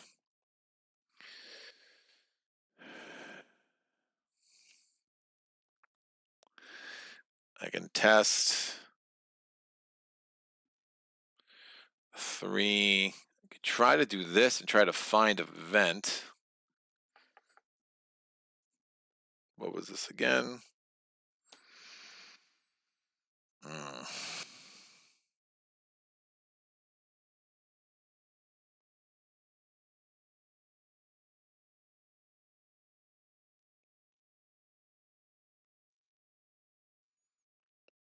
Yeah, I need more resources.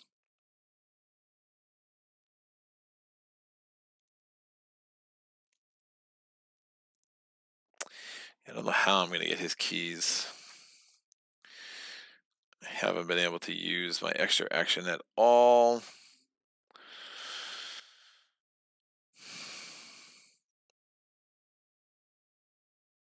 I have a manual dexterity and stuff, which is frustrating. I can get myself up to a 6, but I have to commit all of these cards. for an agility test.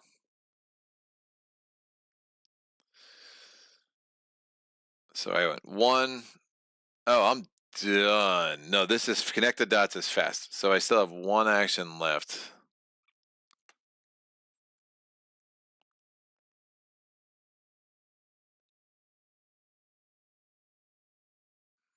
I still have 3 more clues on this. I have 6 clues in my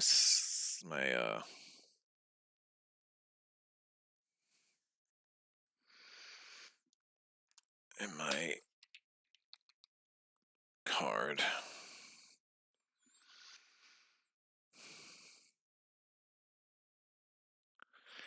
If I move back there, I'm gonna have to raise my alert.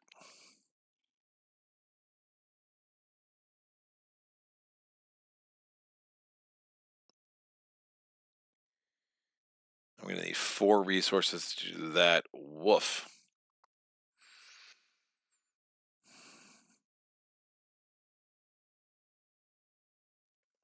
That's already at 5.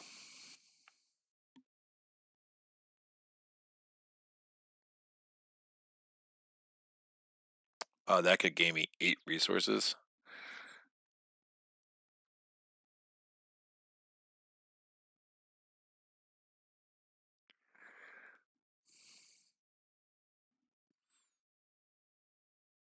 Oh, that's pretty strong. All right, let me gain a resource with my 3rd action. Remember, the connect the dots was fast. So, I'm going to exhaust the thief to make him move the opposite direction. These 2 move up here. I gained the resource, so I don't need to worry about that. This guy's going to come up here. At the end of the round, I'm going to gain an alert. I'm going to get up to 4. But I'm testing this again, a 5 to a 3.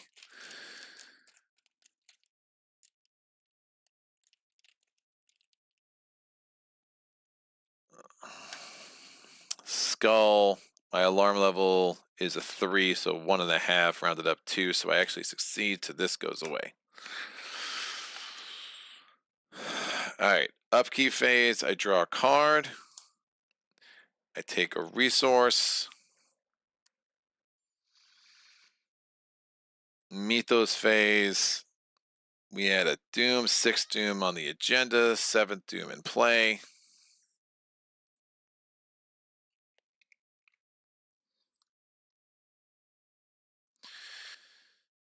Oh, man. Counter card. Oh, my. Casino lounge or security office, whichever is closer. After it moves to your location or the enemy phase, raise your alarm by 1. After you raise your alarm by 1, take a damage. After you raise your alarm by 1. So this one's a security patrol. They're moving clockwise. Alright. I'm just not going to do that test. I just don't see how, unless I take 1 shot at it. Try to find a vent.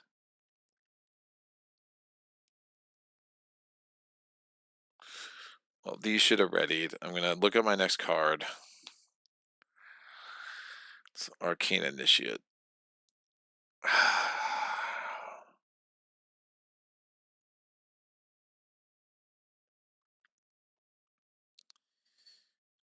I need a resource. They're all coming here.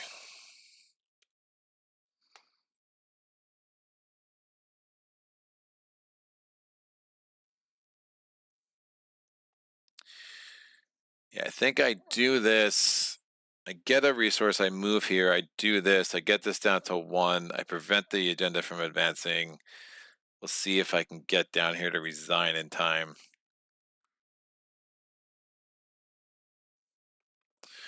At the end of the round, I took my alarm would go up by 1, so it's up to 4. I still would have succeeded at that thing, so skulls are still a -2. That discards. There's a lot happening. I got Isamara. I did that already. I did not find a vent.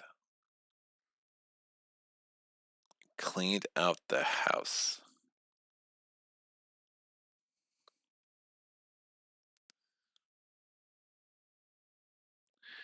I don't know what cleaning out the house means. I don't think I'm getting to the roulette wheel or the slot machines. So I'm gonna move one. I'm gonna get a resource. I'm gonna spend 4 resources. This is my third action. This is my last action.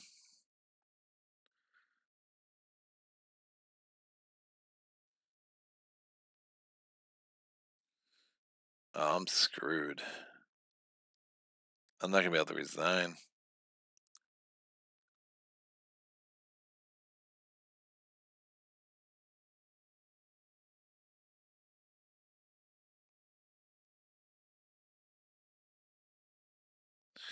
Well, hopefully we don't need to resign, kids.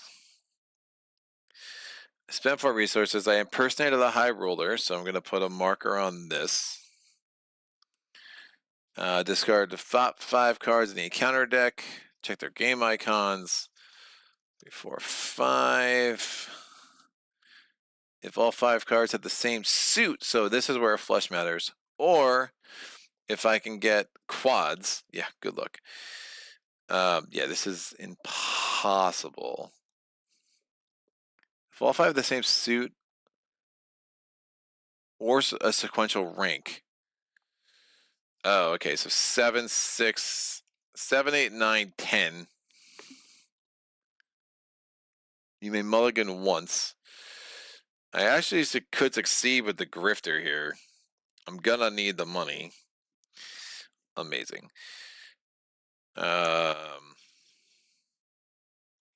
This is my third action, right? Because I moved. Right. So I'm gonna mulligan once. I need to draw a jack. I drew a 7. I can do this to raise my alarm to a 5. It's still not a 6, where everyone would lose aloof. And I succeeded. I get 8 resources. Since I gained resources, this 3, 2 more come off of there, so there's only 1 left here. And I have all the resources in the world. So I just essentially want to clear the key off and hope for the best. There's nothing else I can really accomplish right now.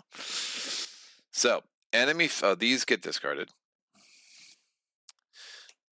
Enemy phase. All the clockwise people go here. Clockwise comes here. Counterclockwise goes here. Upkeep phase, ready all this. Draw a card. You know what? I know I don't want her. I'm going to place this on the bottom of the deck and just put another Doom on Alyssa because there's no reason not to. So I'm trying to get there's 2 cards I could really like here, so I'm going to draw a card. Ugh. Preposterous Sketches is not one of them. So draw a card, take a resource. So now I have 9 resources. Mythos phase. Doom. I checked Doom threshold. I would have to advance, except I'm going to play Mysterious Song. It cost me 3 resources. Play when the agenda would advance by reaching the Doom threshold. Until the end of the phase, the agenda cannot advance by reaching the Doom threshold no matter what. And then this gets removed from the game. Yay, Marie. I do draw on a counter card. I have to reshuffle this.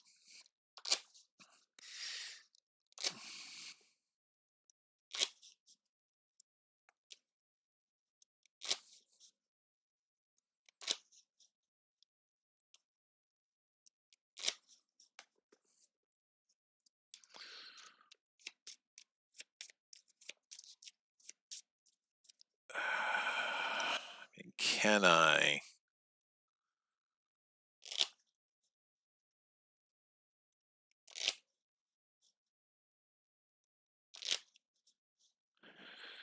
Man, I need extra actions so badly. Woof. Sorry.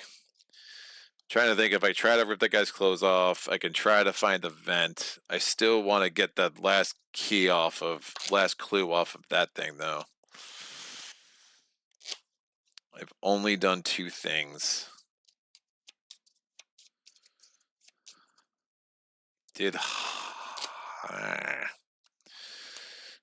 Alright. Counter card. It is an arcane spotlight. That's fine.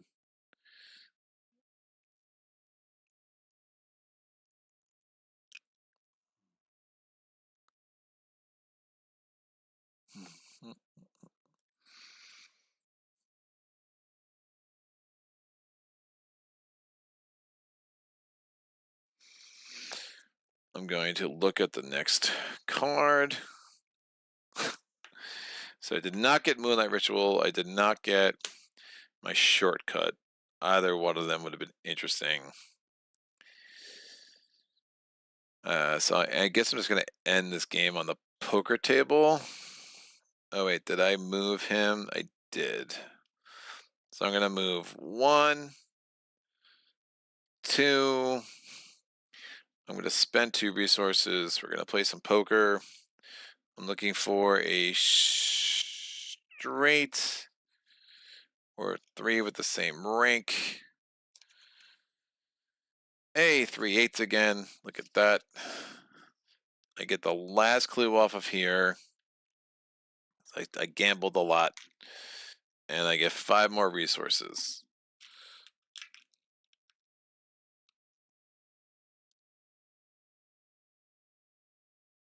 And I'm guessing that all this might have been for naught. Because, you know, we got some problems. These guys go, he goes here, these go there, these guy goes here, this flips.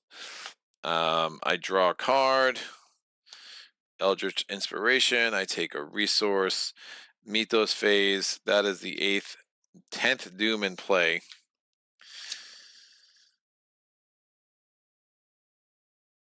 Oh, wow, that's bananas. All right. The stray glances that you have started attracting from the dealers and guards have become more frequent. In a shadowed corner, a group of uniformed security gathers together in conversation. As you watch them, one looks at you and points in your direction. They begin to head your way. If your investigators as a group possess 10 resources per investigator, I possess exactly 10, which is hilarious. Because I get 8 from there, I just gained 5 more here, and I gained 1 in the upkeep phase. Remember that you cleaned out the house. All right. So this did advance. I have to go to resolution 1, and this is going to be our checkpoint, but we'll see. It might be like, you won too much money, you die. All right, resolution 1.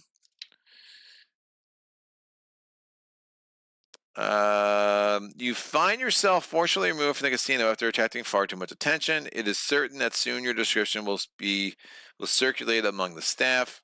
Oh wait, I could have done this when I did this test, because I just pulled the 3/8 to reduce this by 1, so that's nice. So this is back to a 4.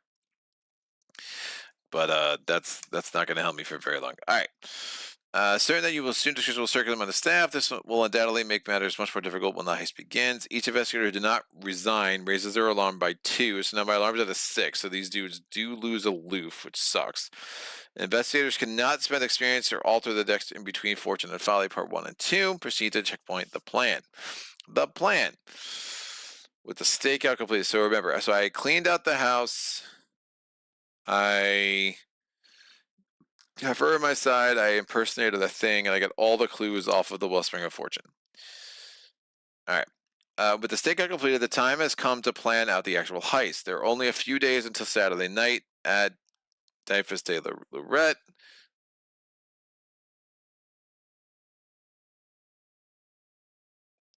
Hilarious.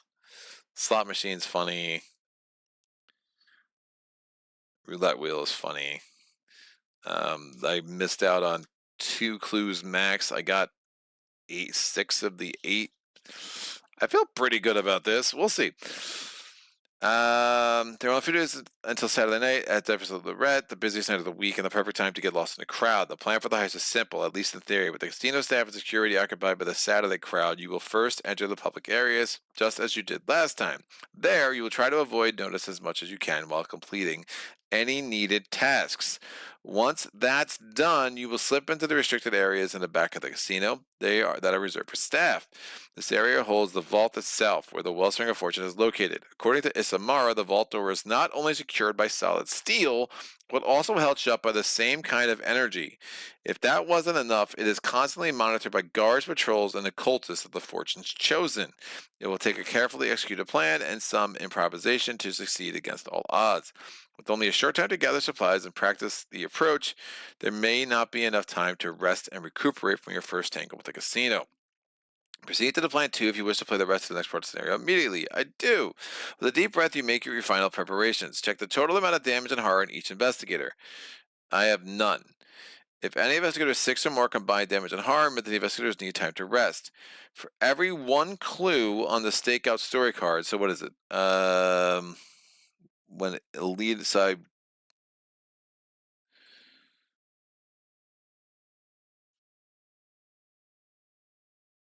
I'm assuming I'm defeated.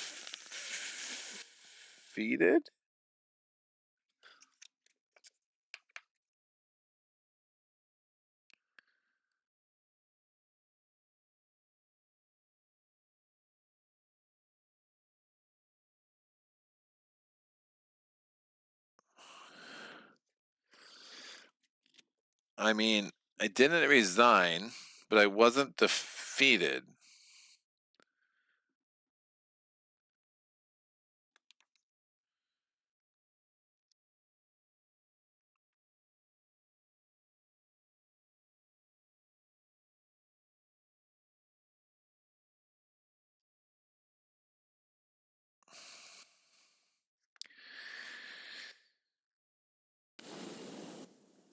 I I'm assuming that these would go here. Like, it's a weird situation. I can't imagine that I just don't get any benefit from the 6 clues I got. That seems a little broken. Then why even bother getting the clues? I could have just done all the things.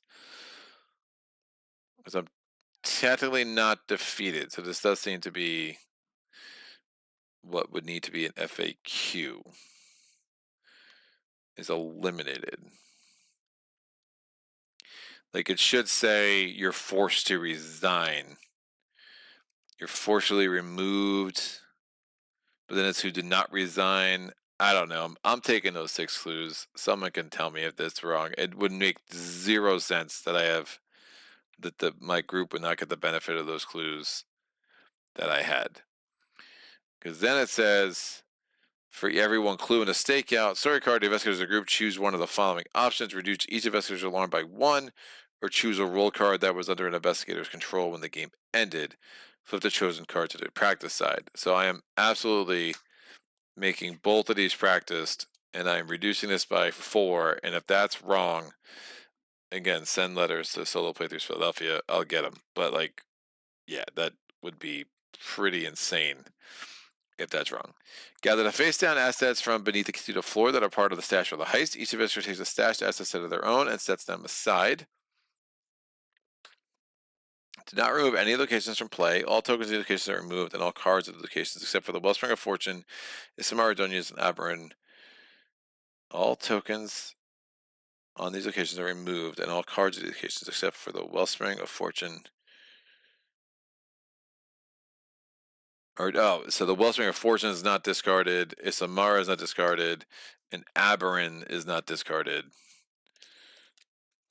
Every other card is discarded, and when he gets discarded, the uniform goes away. Discard. Nope. That's the location. Discarded.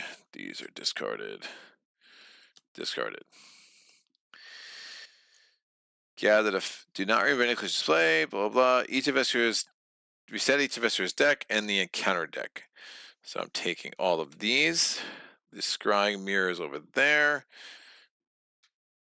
These are here. This is now practice. So the grifter When you check game icons, choose one, raise your number by one to change the rake suit of any 2 discarded cards or reduce. And then when a casino enemy up to 2 locations of resolves its patrol, I can change this direction from clockwise to counterclockwise.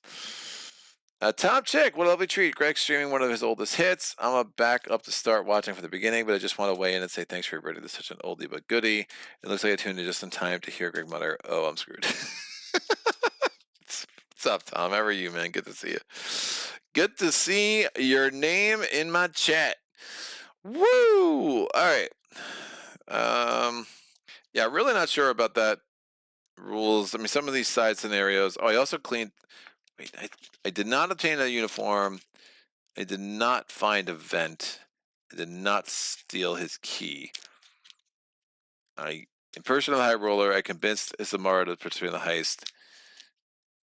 And I cleaned out the house. I had 10 resources. That's right. All right, resetting. Received a Fortune of Folly Part 2. Woo! Here we go. Fortune of Folly Part 2. Only a few hours remain until the heist begins. Isamara paces nervously in front of you before taking a deep breath to calm her nerves. She steps forward to the table. Wait. Put Mystifying Song in play. And these, yeah, I need Mystifying Song to accomplish this patron challenge. I'm still not exactly sure how you're going to pull this off, but this is what I know. The floor manager of the casino enjoys playing high-stakes poker. It is possible that if you sit in a game with him and do well enough, you may be able to force him to wager his fortune's chosen medallion. That is not a thing in poker. Dear God. Sure, we're going to go with it. Aberrant keeps a sigil that allows him to tap into the arcane power of the casino and the wellspring. It's unknown exactly where he keeps it, but it's more than likely held somewhere very close to him.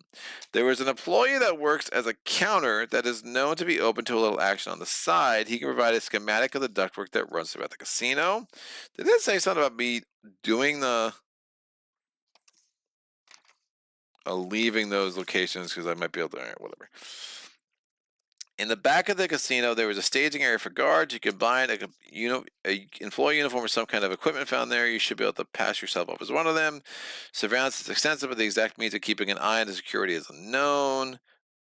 Keeping an eye on the casino is unknown. If you can turn the surveillance on the security staff, it might help you observe their movement.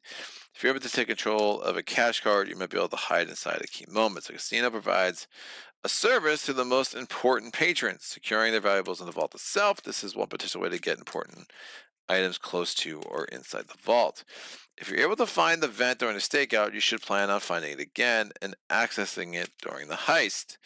It was not. The more tasks you accomplish throughout the course of Part 2, the better your chance of finding additional rewards. Setup from Checkpoint. Use the setup text only if you're continuing directly after playing Part 1. Each investigator adds each of their set-aside stash cards to their opening hands after mulligans are taken.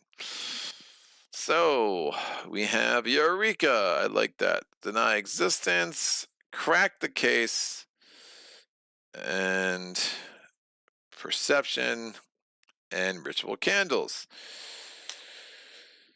I don't like any of these enough. Getting rid of those 4. Let's go again. Mystifying Song. Well, we know what that is to begin the friggin' scenario.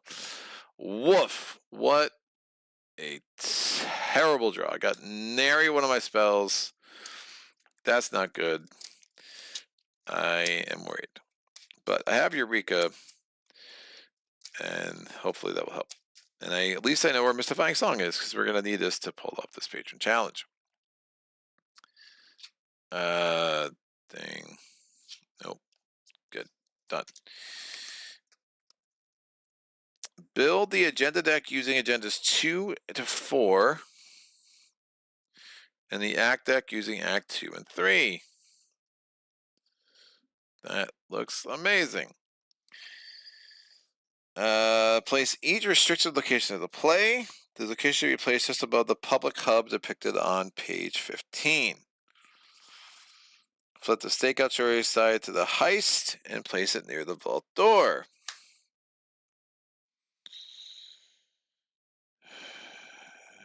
You must complete at least 4 of these to unlock the vault door.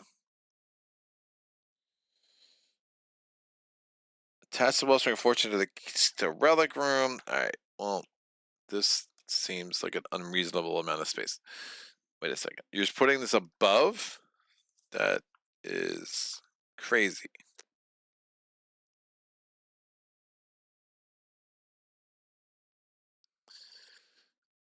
Yeah, dude. I this is an unbelievably large scenario. Let's do this. Bum, bum, bum. Let's try to get some more room. You guys all missed my singing. I know. I can hear the excitement. All right, bam. It still doesn't seem big enough. Bam. That seems excessive, but this place is huge. So, how am I going to do this? I have to reset the encounter deck.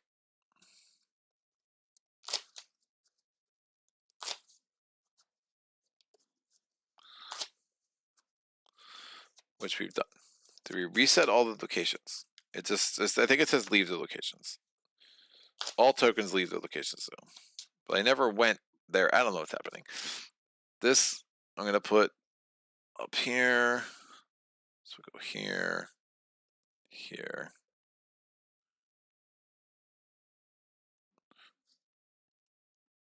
Alright, these will go here. I'm gonna have to put these side by side. I had 10 I guess I just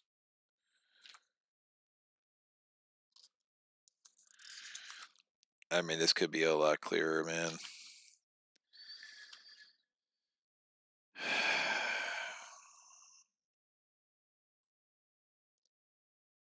Assuming I don't start with 10 resources.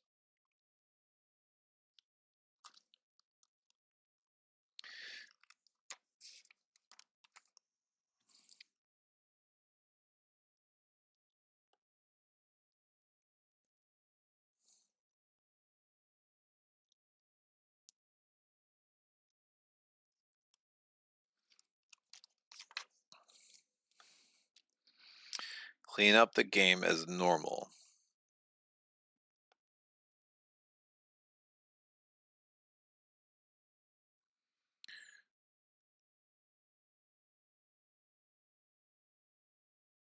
That's for if I wasn't doing this immediately.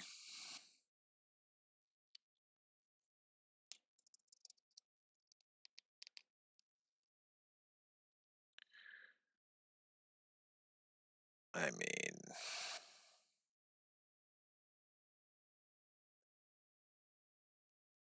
I'm assuming I just start with 5. I don't know why I would start with more, but it should be like in a scenario where you're in a casino and you just got a lot of money. It might make sense to tell me that I reset to 5. All right, this is gonna go here. So here is the existing locations we had. I don't know.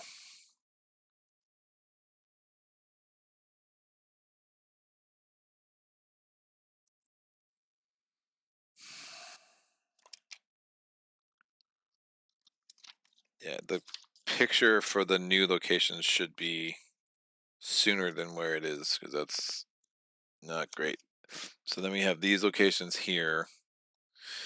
Up here is the relic room. You cannot enter the relic room. Vault door gains an action. Take 1 damage and 1 horror unless an investigator founds aberrant sigil. Test willpower or agility 4. If you see investigators at the vault door, may spend 4 clues per investigators or group to reveal the relic room. Rather than The vault door. The door to the casino vault is locked, guarded, and warded with magic. You cannot enter the vault door unless you have completed at least 4 of the tasks on a high story card. A massive steel door looms before you. Minuscule grooves run through it from top to bottom, seemingly acting as channels for the arcane energy that keeps it shut. We have like the patrol is basically a circle over here. We have a security room. Counting room. Great. Restricted casino. The clinking of chips and coins emanates through the doorway of this room. You're not really here for money, though, right? Excellent. Down here, of course, they use the same art for all these things, which is really annoying. There, through a crack on the door, you see a room filled with security uniforms and equipment. We have the staff access hallway. Essential cost to enter the staff access hallway. Investigators at the connecting location must spend 4 clues per investigator. The door to this, the restricted section of this casino beckons, but you must find a way through when no one is looking, and the entrance is unguarded. We have the security office. A sign on the door reads security. You've heard from the sources that the staff has some means of monitoring the casino at all times. Perhaps whatever is behind the door provides the answer. And then finally, the owner's office is locked. As an additional cost to enter, investigators as a connecting location must spend 2 clues as a group unless the investigator stole Aberran's keys. The placard next to the door reads Aberran Aragoria Coca. Koa. It's likely that important secrets and materials might be kept here if only you could get in. So yeah, definitely not stealing his keys. I don't think that is happening. All right, so yeah, high agility investigator would have I think a much better time with some aspects of this scenario for sure. These again, these are both in play. They're practiced. This is my starting hand. This is out. Here are my bonded cards. This is out. And some doom. Most excellent. All right. We have already shuffled my deck. I'll put all these here. Now we go back to the setup.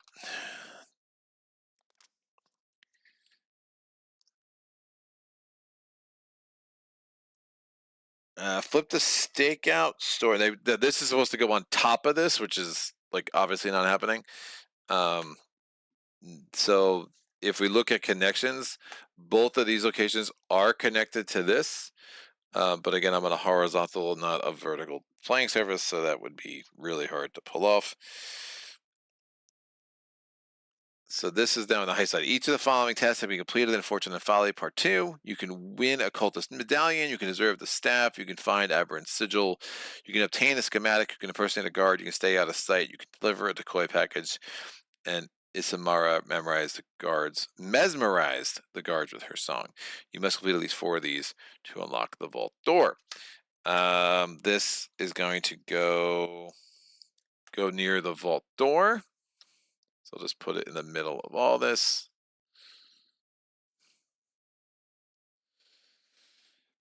Attach the Wellspring of Fortune key to the relic room. Stable side face up.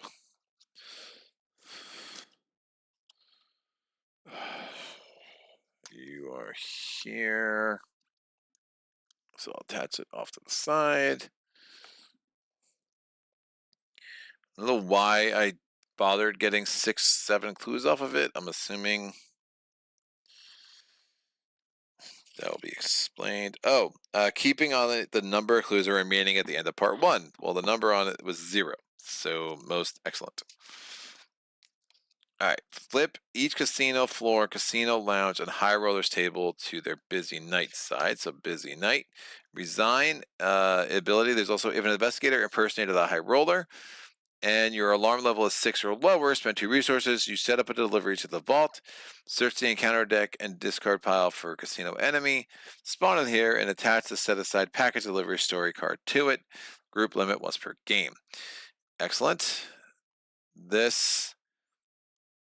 And then I don't know what that does.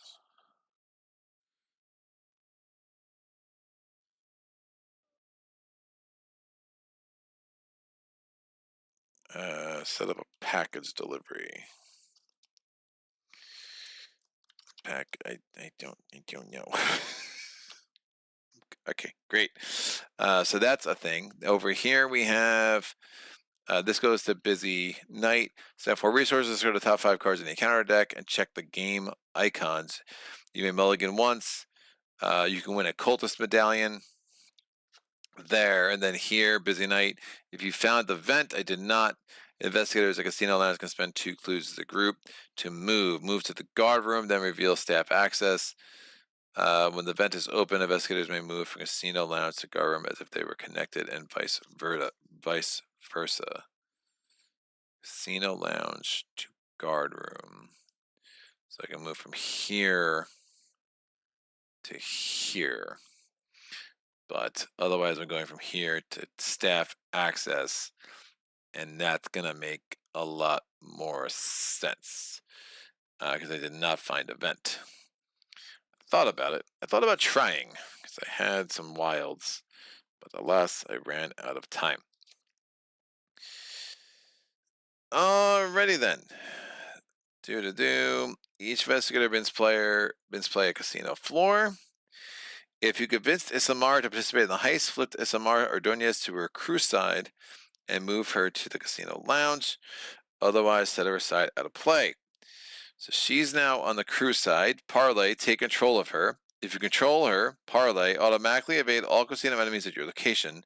Then test 3 willpower. If you fail, lose 2 actions. If at least one enemy at the restricted location was evaded by this effect, remember that Isamara memorized regards with her song, group limit once per game.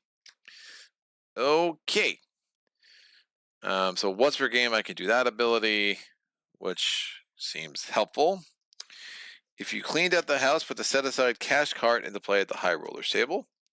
Cash card is an ability. You can move cash card to a connecting location. It's a fast ability. When an enemy would engage you or enter your location, deal 1 damage to cash card until the end of the round. Enemies at your location cannot engage you. When cash card is defeated, remember that you stayed out of sight. Remove cash card from the game. Bam. So that is going to go there. For each revealed location, add clues to it equal to its clue value. So 1, 1, 2, and 2. Nothing else is revealed. Remember, I need 4 clues just to get there. I need 2 clues to get there. I need 4. I'm looking at needing 10 clues here. Set the package delivery story asset card out of play. Oh, there's this crap here.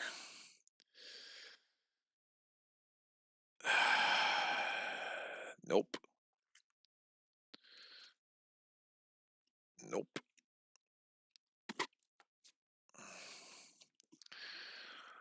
Package delivery story asset.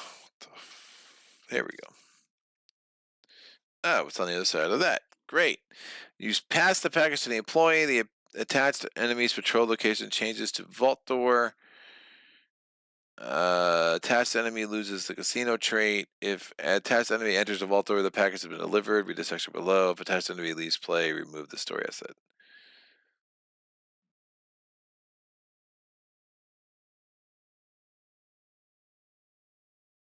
His location changes to vault door.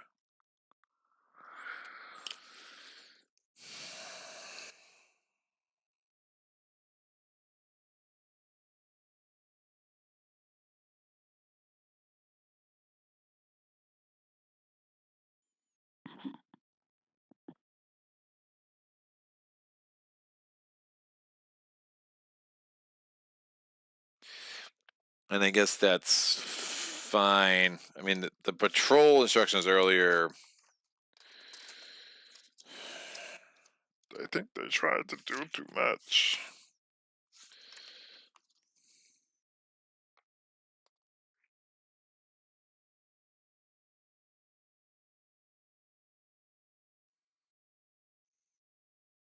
All right, so he's right. That's fine.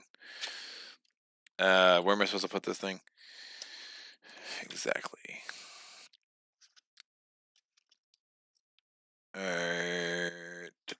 Great. Flip the aberrant enemy to his aberrant unleashed side and set him aside out of play. Humanoid, casino, coterie, elite. Why? Oh, that's pretty freaking cool. I get it. Search the encounter deck for 1 copy of the casino guard. Spawn at the high roller's location. high roller's table, so I'm just the first casino guard. Hey, right off the top.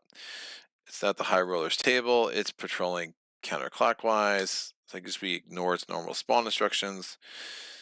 Then searching counter deck for one copy of Security Patrol, spawn at that casino lounge. Security Patrol, Security Patrol, Security Patrol, Security Patrol, Security Patrol. Nope. Nope. Nope. Nope. Nope. Nope. Nope. Nope. Oh boy. Here we go. Spawn it at the what? Casino lounge. All right, and I do need to shuffle the rest of these in. Okay. Now the deck got a lot lower, which will help some things. We have some abilities. Opening hand, and I should pile shuffle these a little bit. All right, the start of the enemy phase. All right, difference. I can't even try it. The first de la roulette is bustling on this busy night, the perfect cover for you and your crew. We hope that your long days of planning will pay off. At the start of each enemy phase, each investigator is at the same location as a ready casino enemy, raises their alarm by 1. After an investigator defeats a casino enemy, raise that investigator's alarm by 1. Finally, we have the take. So Act 2, the heist begins. You must open the vault door, locate the wellspring, make it past the mythical defenses, and find a way to open the container that holds it. After you trigger the... so I can remove clues from the thing, which I did extensively in Act 1. But I guess I needed to do all that because I needed to get all the money, because that's what gave me access to the cash card. If an investigator controls the wellspring of fortune, advance. Wow. So that's Act 2. That's not even the end. Okay, so we're pulling up the heist. I guess the Act 3 is going to be the escape. There are 3 agendas. Remember, I have to prevent the last one from advancing and win in the same round if I'm going to complete this patron challenge successfully, which means I'm going to have to hold on to this mystifying song thing for the entirety of this. It is just a dead card in my hand, but again, at least I know where it is. Huzzah! It is the exact same things there. I know that is really bright. I get a little bit of shadow on that will help. And what's going on? John! Ooh, Greg is back on Arkham. Awesome. I played Preston in a scenario in a group before. It rocked. We kind of pretended that Preston didn't actually know what was going on. It was just like, Preston, spend your big money to save the world. Preston, to the pretty girl to save the world. Excellent. Yeah, there's a weird icon. What? They put up weird icon things. I can't actually read one word in John's message, which is, pretty awesome. Thank you. Thank you. What's the freaking what website am I on? Thank you, YouTube. Yes, that's what I'm talking about. Alrighty then. Let's get this thing going. I could spend...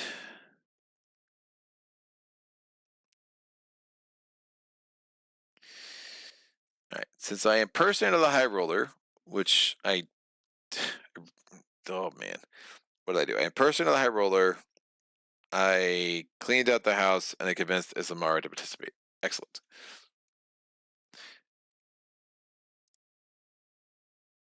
Alright. I'm going to take control of Isamara. She does not take up an ally slot. I'm going to... really need some stuff. I can get resources there, which is fine. I'm going to spend 2 resources to do this. I'm going to put a resource on here. Set up a delivery to the vault, search the encounter deck, and discard pile for casino enemy, so I can choose one that I want. These house dealers suck, but I'm not as worried about them.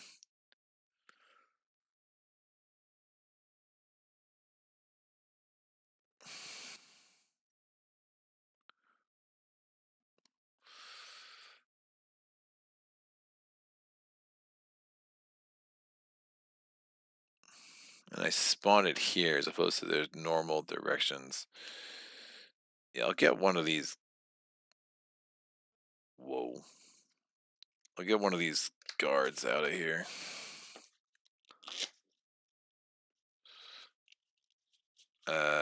Searching casino member spawned it here.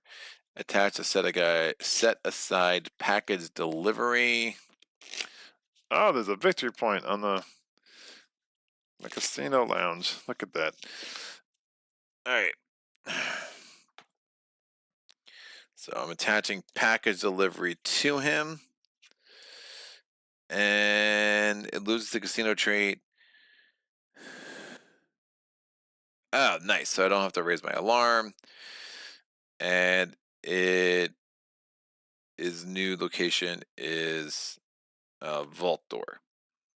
All right, so it's not going to be doing clockwise, counterclockwise patrols. It is going toward the vault door, and to get to the vault door, it's going to go 1, 2, 3, 4, 5, 6, 7.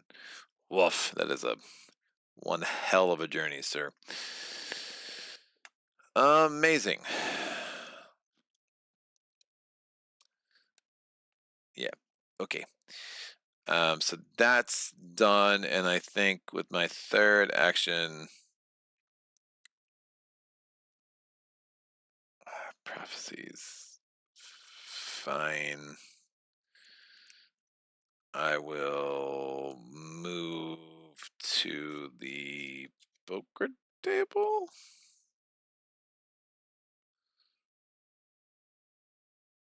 I need clues. I'm assuming there's clues all around this place.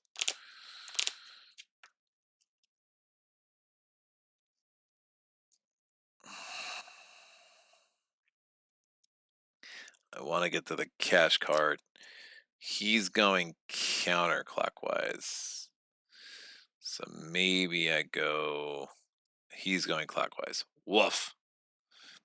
After you move to your location during the enemy phase, raise your alarm level by 1. He's going counterclockwise. He's going clockwise. He is not a casino employee. I will go this way. I did not find a vent. No, I want to get to that cash card quick, so I'll go this way. So that's my third action. Enemy phase, upkeep phase. So he's going here. They're going here. He's going toward the vault door. Upkeep phase, I put my hand out here.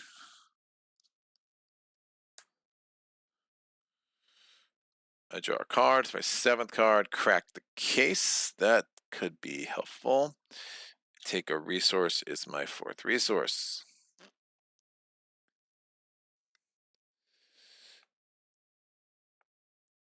Mythos phase. First doom on the agenda. The doom threshold is 5.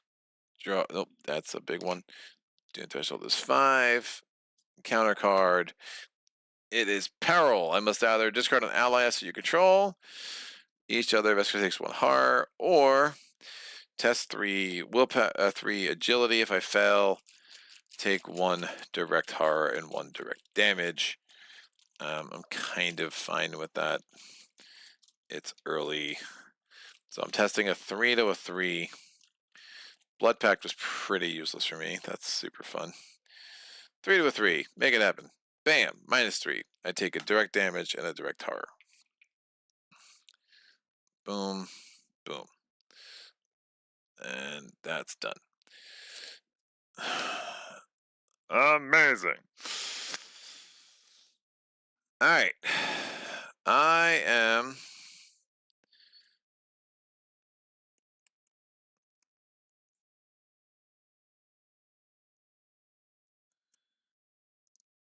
not even worried about gambling anymore. These actions just seem like a red herring. So I'm going to play, spend 3 to get the scrying mirror out. It has 4 secrets.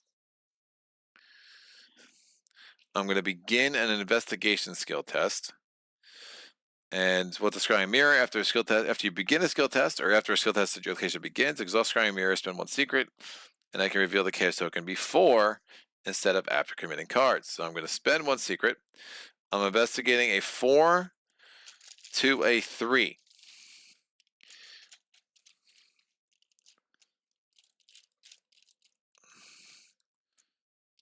4 to a 3. I pulled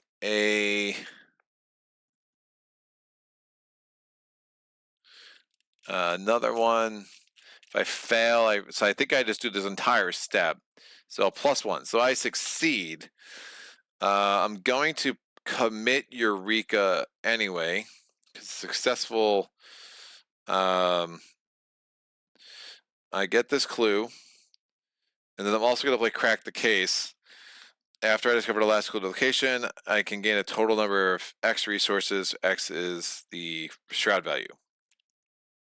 If there are multiple investigators there, we could split it up, but I'm going to take 3 resources, which covers the cost of that. And then Eureka triggers. Again, I committed it after I revealed because of Scrying Mirror. I look at the top 3 cards. Woof. Ticket phobia is terrible. I kind of think I have to keep shriveling, because we're going to have to combat at some point, and I'm going to need to know where that is, and there's really my only source of combat. So, preposterous sketches is interesting. I'm just having speaking issues, which is fine. All right, so Eureka got me this. So my first action was Scrying Mirror. My second action was Investigate, and all this stuff triggered.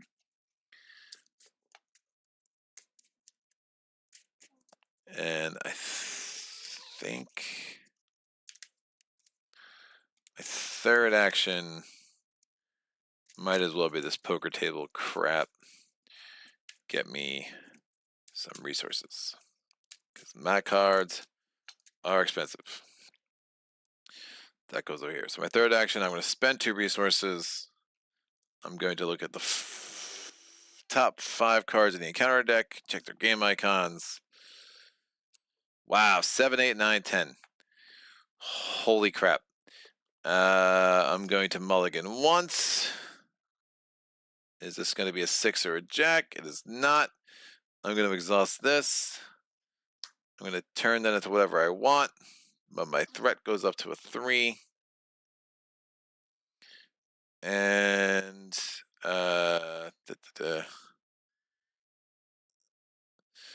and that's going to allow me to gain 5 resources. Gets me up to 7, and I appreciate that. 2, 3, 4, and 5. This goes away over there. Enemy phase, he moves counterclockwise. That's fine. He'll move clockwise. This is why I'm kind of going this way. Upkeep phase, I draw a card. Clairvoyant. That's nice. I can get 2 clues instead of 1. Without the risk of losing the rest of my actions that you have with Rite of Seeking. I get a resource, my 8th resource.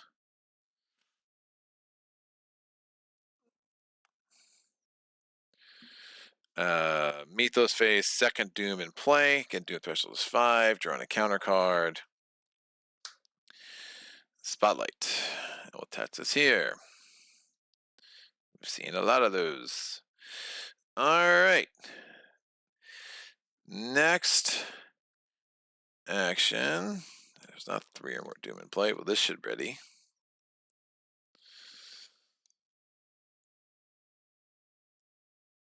Oh, man.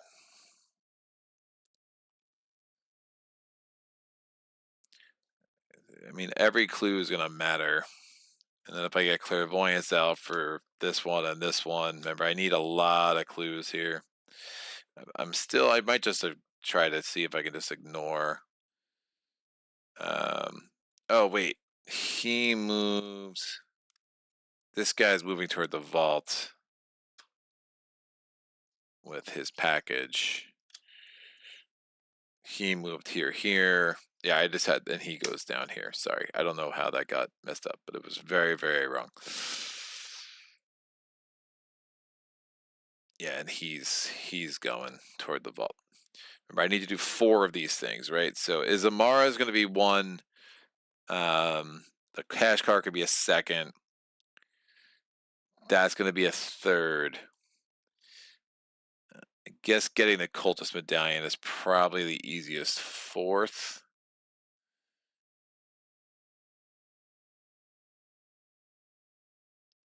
Don't think the rest are going to be easy. So I'm going to move here with my first action. I'm going to play Shriveling with my second.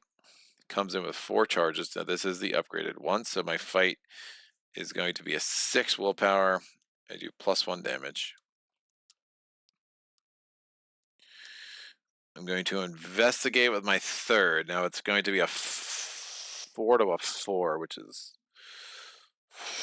really bad.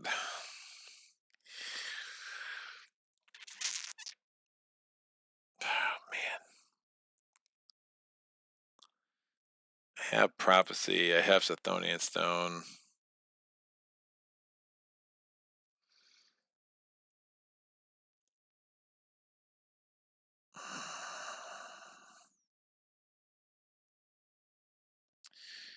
If I move, play, get Clairvoyance out too.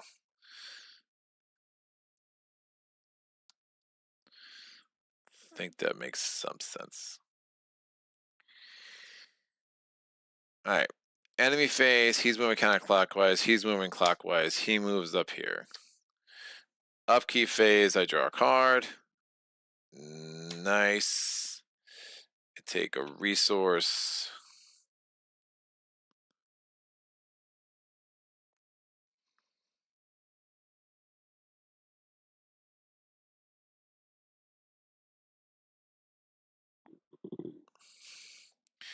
Mythos phase, third doom.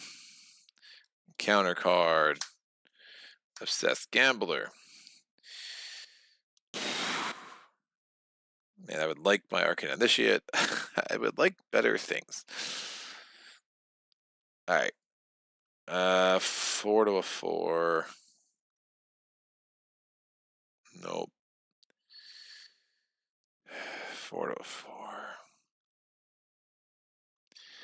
I could add Prophecy to make this a 6 to a 4.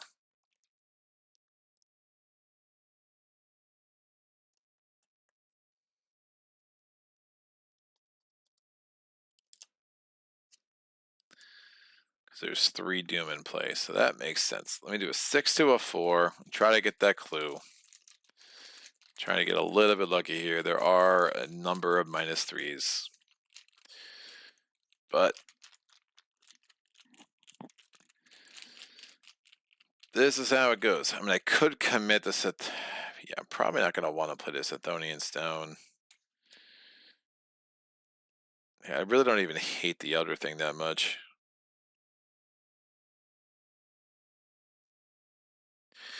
I'll commit that. Let me make sure I get this. 6 to a 3. Most of my rest of my investigations I'm going to be, or at least for a minute, my investigations are going to be using willpower. So 6 to a 3. 6. I'm sorry. 4, 5, 6, 7. Because Prophecy gives me 2 because it's the wild there, plus 1 because there's 3 Doom in play. So 7 to a 4. Woo! Tentacles. That was my first action.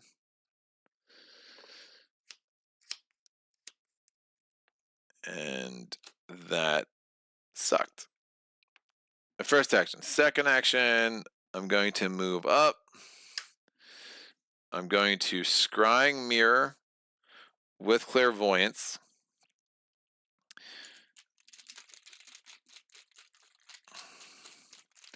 So we're going to pull first. This is my second use of Scrying Mirror. Right now, I'm using willpower instead of intellect, and I get a second clue if I succeed. And I'm going in at a 4 to a 3 because I haven't got any of my stat boosts.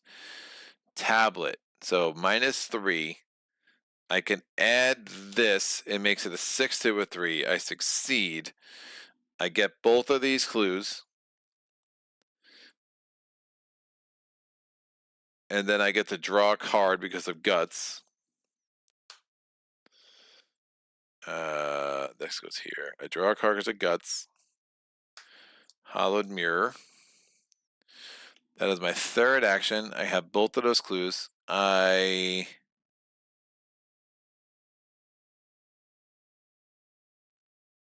enemy will engage you as you enter your location.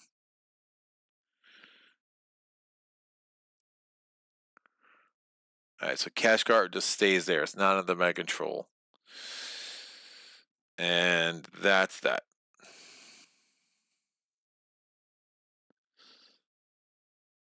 Oh, man, I need resources. So I did not gain a resource this turn. So I take a horror, which I can put on Isamara. And now I'm testing a 4 to with. I mean, where are my boosts, man? It's really gross. Oh, yeah, end of my turn. This is right.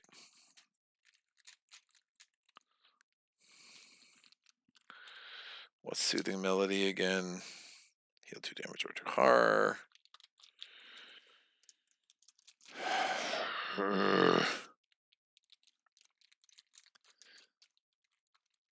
Alright, 4 to a 3. -5. Super fail. Obsessed Gambler stays. Upkeep or enemy phase, moving counterclockwise, moving clockwise. They're going to move from here to the staff access hallway. Oh, I did switch it. Yeah, I totally messed this up. This guy's here. This guy's here. That's totally right. Sorry about that. They both take counterclockwise. They're the same thing. They both say counterclockwise. So, upkeep phase, we draw a card. Arcane Initiate, we get our third resource. Mythos phase, 4th Doom. Again, the agenda advances at 5. We draw on a counter card. It is a dimensional displacer. Spawn, discard the nearest non-unique casino enemy. Now, he lost casino without an encounter card attached to it. Spawn dimensional displacer at the location. If there are no such enemies in play, instead discard this dimensional displacer to gain surge. So he's going to come into here. This goes... so this gets discarded. So bye-bye security patrol. So now we have a hunter freaky looking thing. On my turn, I'm going to spend 1 resource to get the Arcane Initiate in play. Forced after she enters play, enter at a Doom. That's the perfect time for her to come out. I'm going to exhaust her to look at the top 3 cards on my deck for a spell. And draw it. Ward of Protection. Again, it's the level 2, but pretend it's a level 0.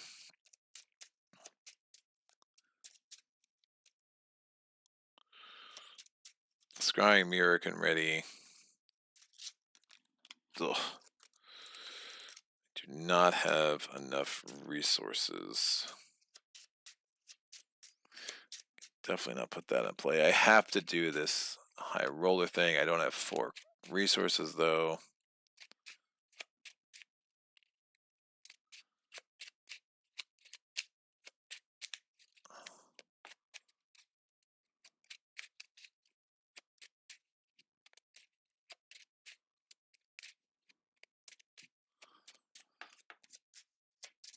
All right.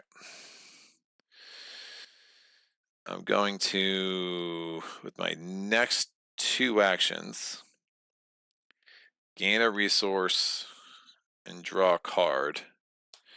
Emergency. No, I'm going to do it the other way order. I'm going to draw a card and then I'm going to gain 3 resources. Because when you have an emergency cast in your deck, you should probably draw the card first. End of my turn, I did gain a resource, so I don't take the horror. But I'm testing a 4 to a 3. Oh, I'm actually going to bump it up to a 7 to a 3, because again, the agenda is advancing anyway. That's the point of Blood Pact. 7 to a 3, minus 0. That's the time I pull the 0. Naturally, that goes away. Enemy phase, move. It's a hunter, so it's going right at me.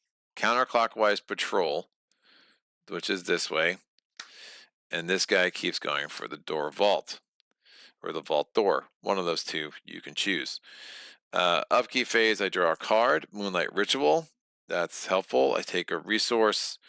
That's not a resource, that's a Doom, Greg. That goes there. This readies.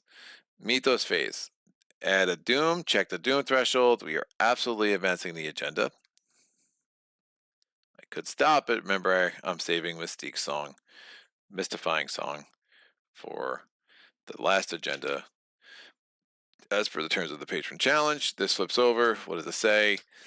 A voice from the roulette tables cuts clearly through the din of the entire casino. Red 19! Someone nearby shouts in excitement.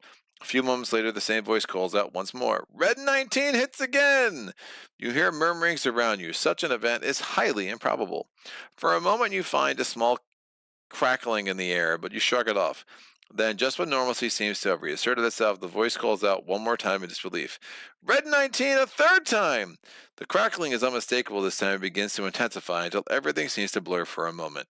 When your vision clears, a terrible creature beyond all imagining stands in the middle of the crowded casino, towering above the humans surrounding it. With a sinking feeling, you remember Isamara's warning that the relic's presence might invite disaster. If that wasn't bad enough, said disaster will fall on those who are not favored by the bearer of the wellspring. Spawn the set-aside dimensional shambler at the roulette wheel. Dimensional shambler. Spawn the set-aside. What set-aside? Okay, dude.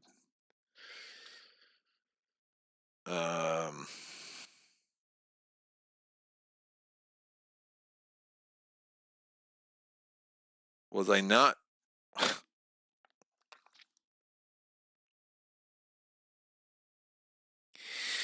Oh, those encounter cards weren't supposed to be added yet. Well, that was super helpful.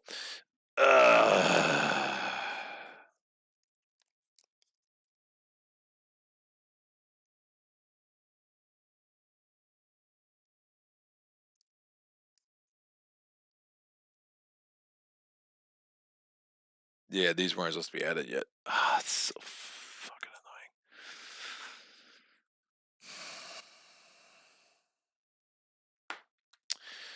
It's funny, it makes that clear if you start from scratch, but it does not tell you that again when you're continuing.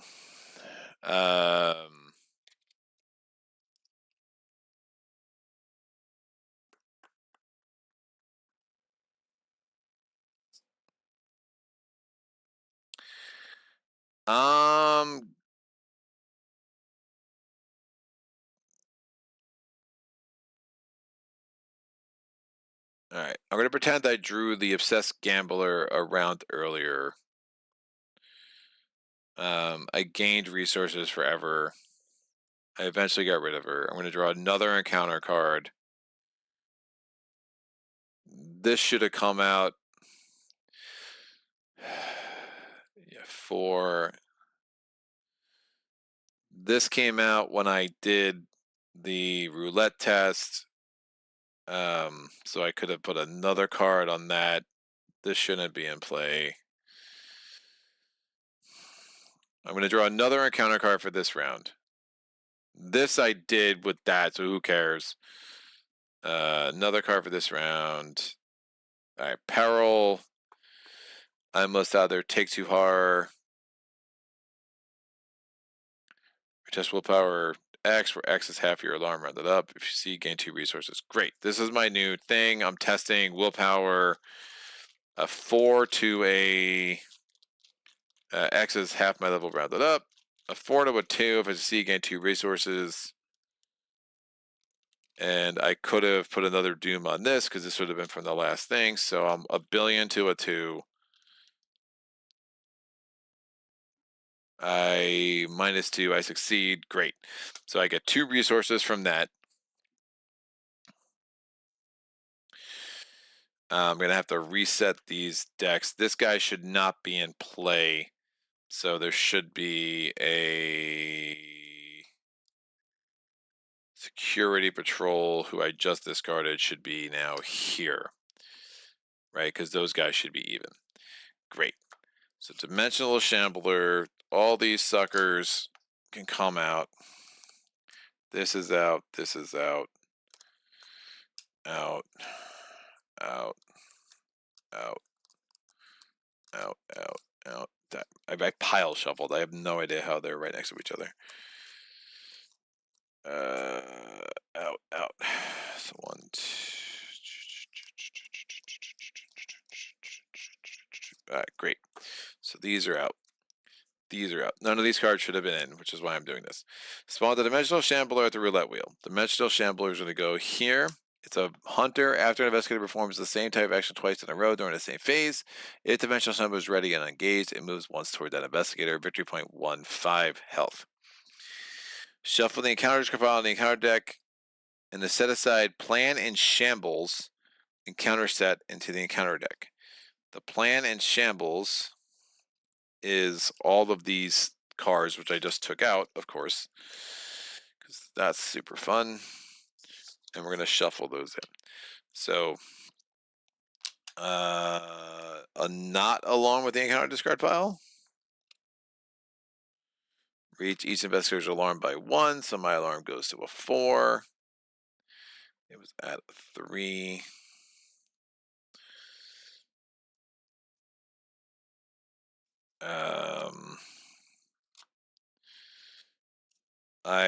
Because that shouldn't have been in, like I would have had another card. I would have had a chance to get a jack when I was pulling for that straight before, because I pulled off a card that should not have been in that deck. I did not get there, so that's out, which makes sense. All of this is fine.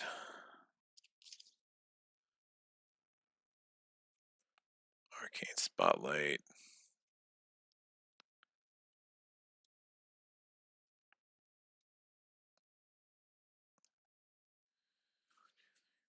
Six.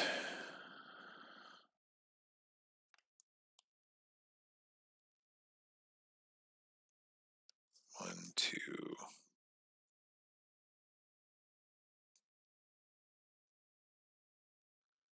Three. I feel like I forgot to pull an encounter card at some point. 1, 2.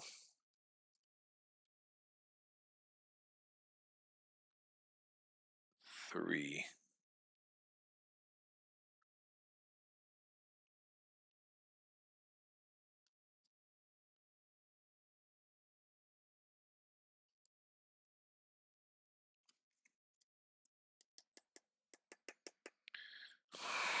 Where the hell did the rest of the encounter cards go? That should have readied.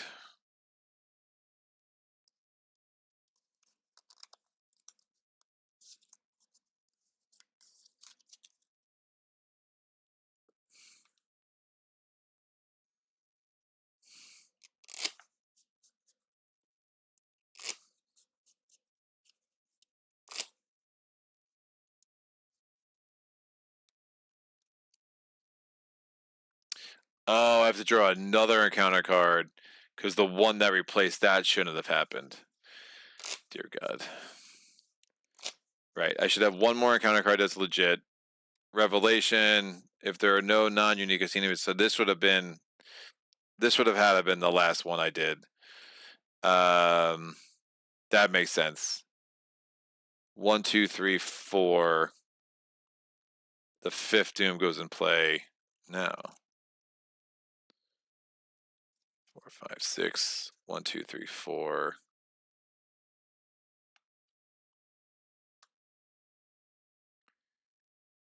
One encounter card thing. Ding.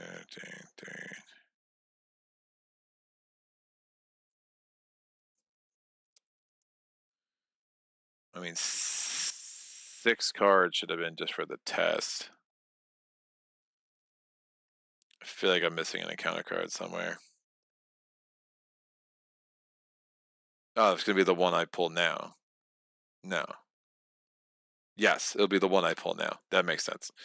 So I would have had this come out at some point. If there so say it happened this round. The nearest non-unique casino enemy moves toward me. It's him. When an enemy would engage or enter your location, deal 1 damage to cash card. So this works out. Remember, I pulled 2 cards that shouldn't have been on the deck, which is why I'm kind of recreating this. And to the end of that, enemies cannot engage you, so that's fine. Testing 4 to a 3. Oh. Well, if this is the one I pulled this round, I pulled the -2 anyway, so one of them mattered. I passed that one thing. It is what it is. If I fail, raise your alarm by 1 at each non-unique enemy. It cannot engage me to the end of the round, so it's not going to matter. Because this comes out in the...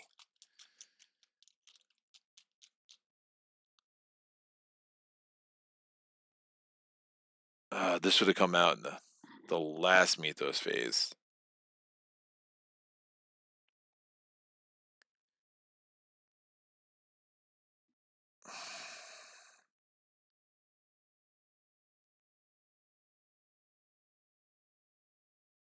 So this would have come out in the last Mythos phase when I was here.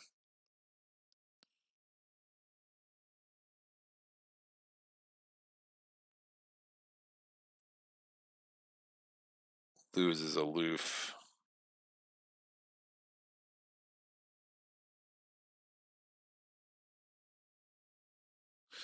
So I wouldn't have even been there yet. So annoying.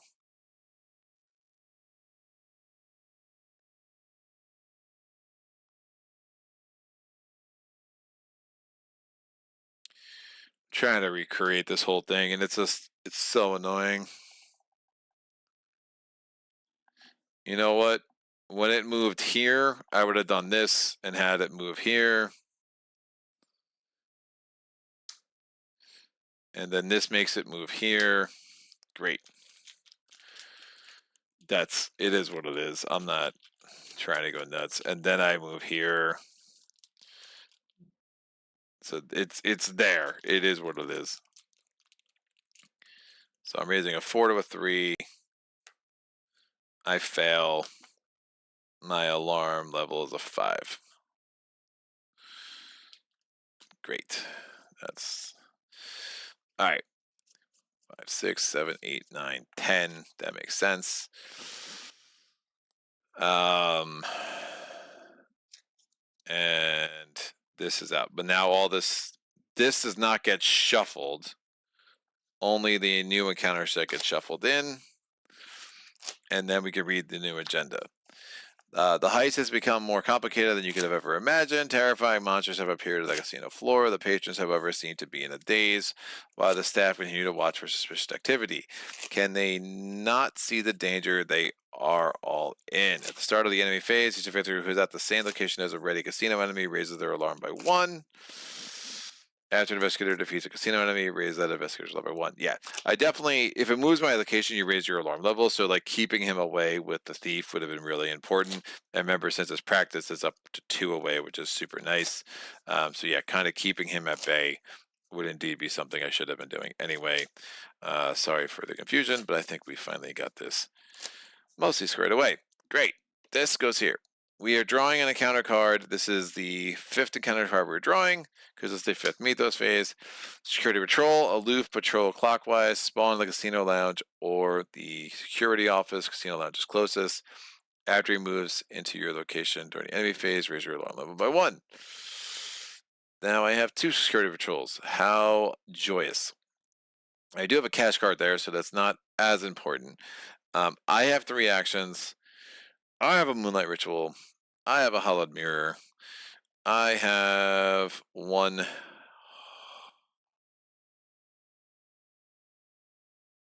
I should not have the damage.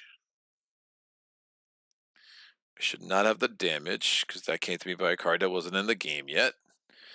I get the 1 horror from the Obsessed Gambler. I got the 2 resources from this, and then I did this. So that all makes sense. Excellent. We got there. Second the chat. Now the fun begins. What's up, Eric? Woof. That wasn't fun. Whatever I just did. All right. I'm going to have to do this. Discard the top 5 cards in a counter deck. And I need to make 4 cards of the same rank or 5 of the same suit. Now this gets harder because you got more cards got thrown in. That makes a little more sense to me. Whoa, look at that. I have 3 5s. I kid you not. So I can do a mulligan once. I'm looking for the 4th 5. 5 5. No, I got a full house though.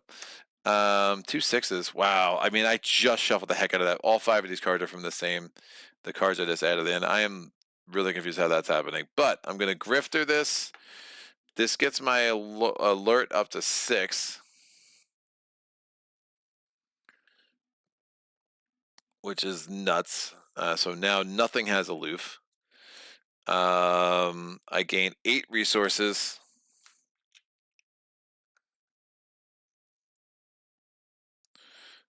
And I have a cultist medallion.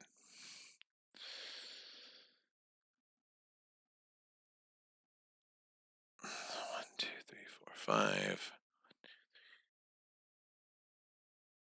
1, 2, 3, 4, 5. Yeah, that's right. So I've done one of these things.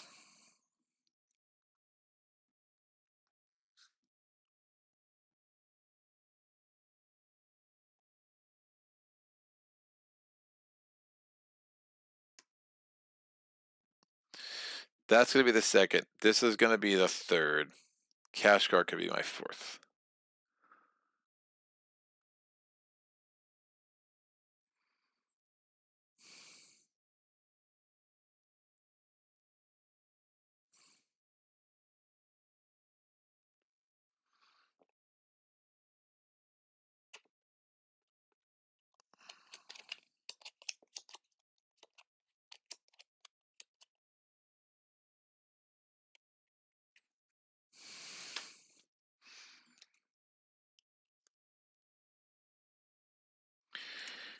Yeah, it went from 3, 4, 5.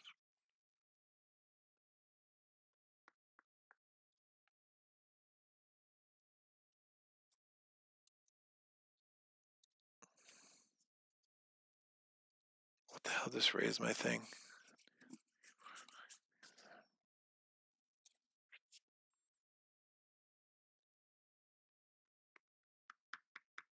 Oh, set. Yeah, that's how I'm at 6. Wolf.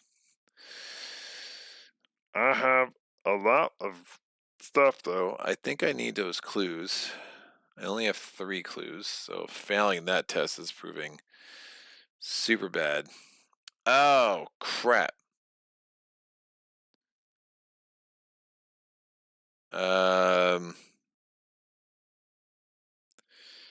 Last round.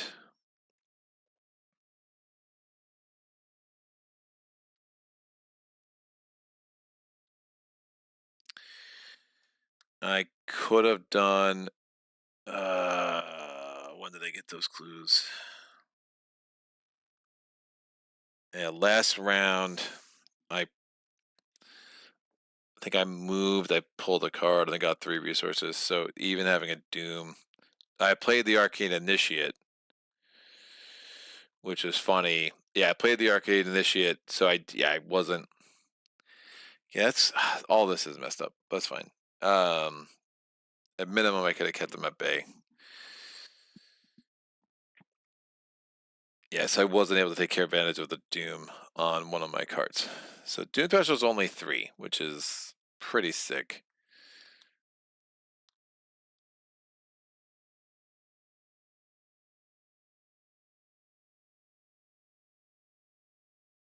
I need the Doom on my card. Woof.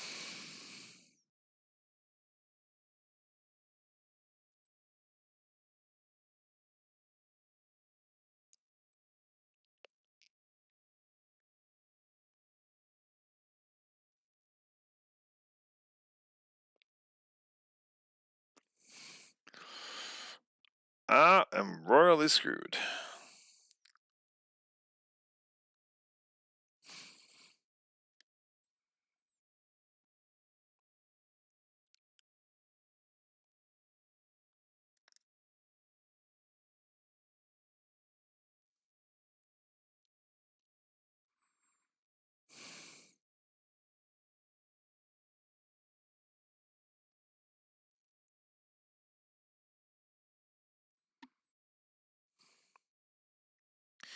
I need 4 clues. The vent would have been a lot better. Passing that test would have been a lot better. Um,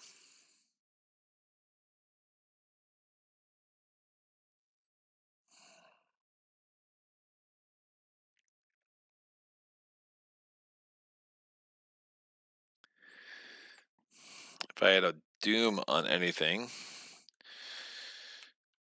I could use that to get an extra action.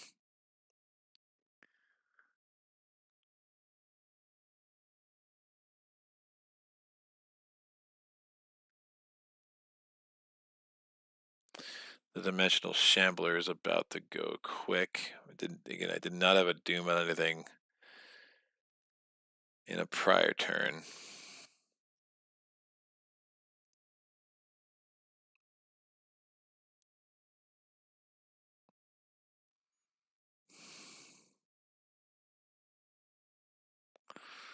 If I murder things, my alert, well, at this point, my alert might as well just go up.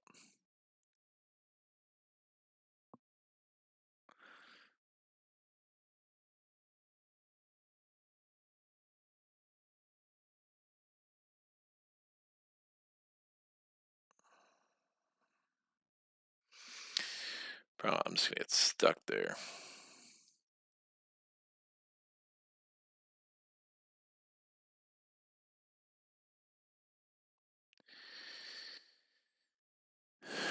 I think if I move, I'm assuming there's gonna be more clues here, right? So if I move down,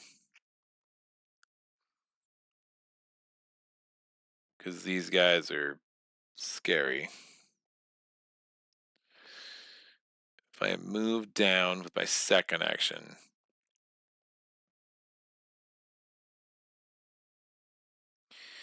I investigate. I have Moonlight Ritual. This is my 4th clue. So if I investigate with my 3rd action this round, so I did the first action, I did this thing. My second action, I can keep the card there. Well, actually, I'll move the card here just in case. My second action was to move. This is a fast action. My 3rd action is to do this investigation. I'm going to do the scrying mirror. I'm technically doing a 4 to a 4, but I want to see what happens first. Oh, I should also do this. 1, 2, 3, looking for a spell. No spells, because why? 4 to a 4, scrying mirror, +1. Interesting. I should have just done an intellect test.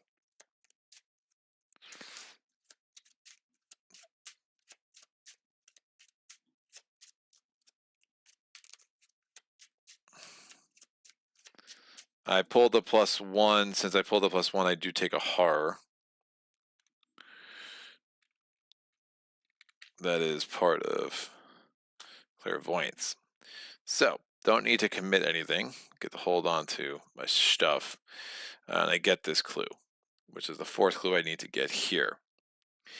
In the enemy phase, Dimensional Shambler, this is 1, 2, 3. So the Dimensional Shambler is going to go here. He's going here. Oh, man. I can exhaust the thief to send him here. But changing his direction, and counterclockwise boy is going here. Upkeep phase, I draw a card. It's Alyssa.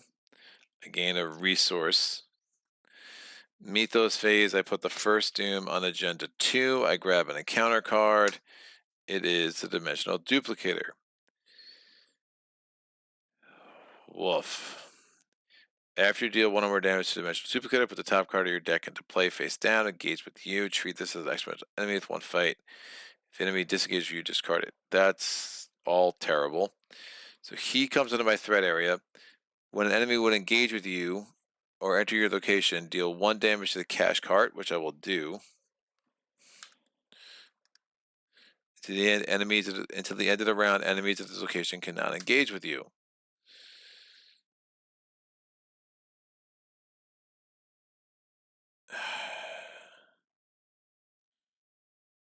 But then am I in it?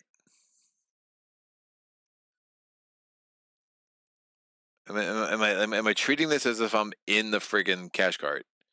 Because then I could just move it, but that it doesn't seem like it's saying I'm in it.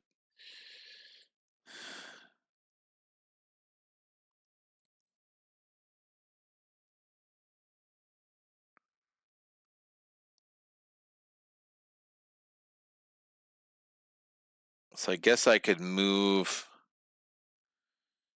Try to. But then it's all connect. I'm really stuck.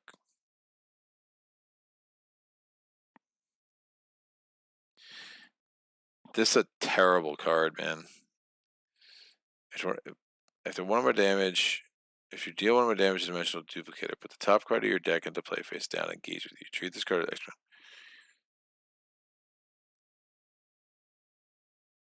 I mean, what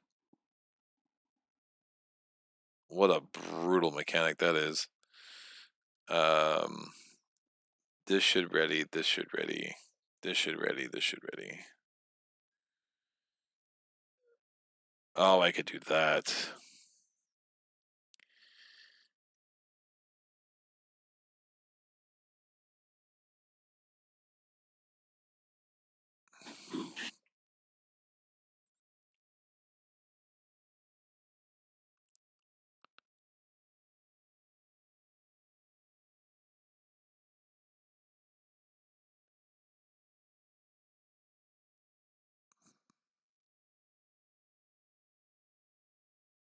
God, it's so bad. Yeah, I have nothing that does 3 damage at a time. And the problem is the cash cart. If I leave the cash cart, it just stays there. I don't have any way to deal with that dude. Alright, Arcane Initiate. Look at the top 3 cards. Look for a spell. Woof. My 2 weaknesses. That would have been a good time for a dimensional duplicator.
Yeah, I'm really stuck. I'm really stuck. There are just way too many enemies. I'm thinking about doing this test to lower my alert to 5, but the problem is I haven't done an action yet. Oh, that's weird. If I do that, then I don't have to worry about the aloof anymore. I can move here.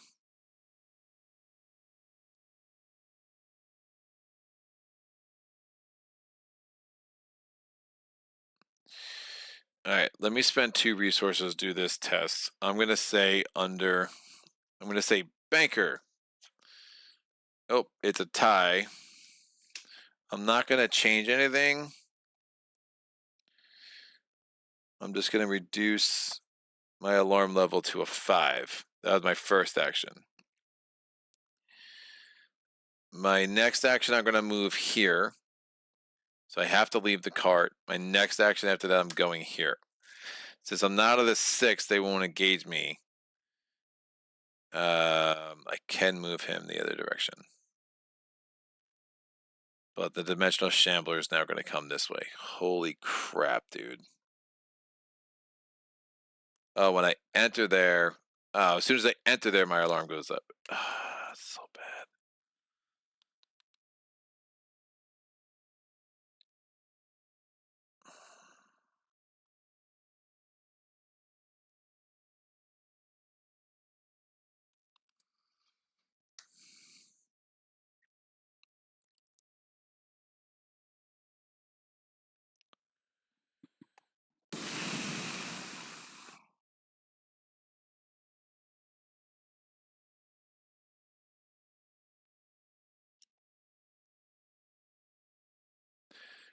Until the end of the round, enemies at the location cannot engage you.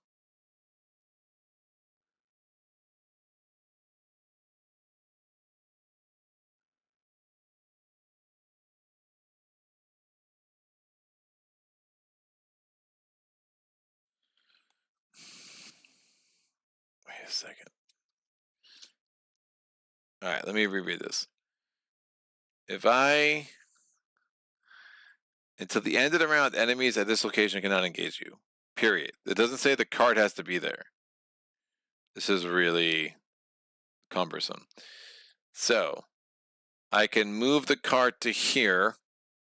No one here can engage me because of what happened with the cash card. I'm going to move here.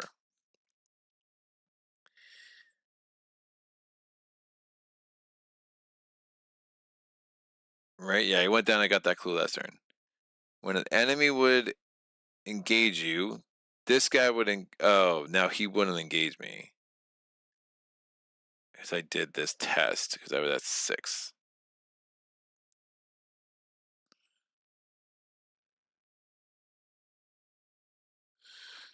The dimension of Shambler is going to be all over me, dude.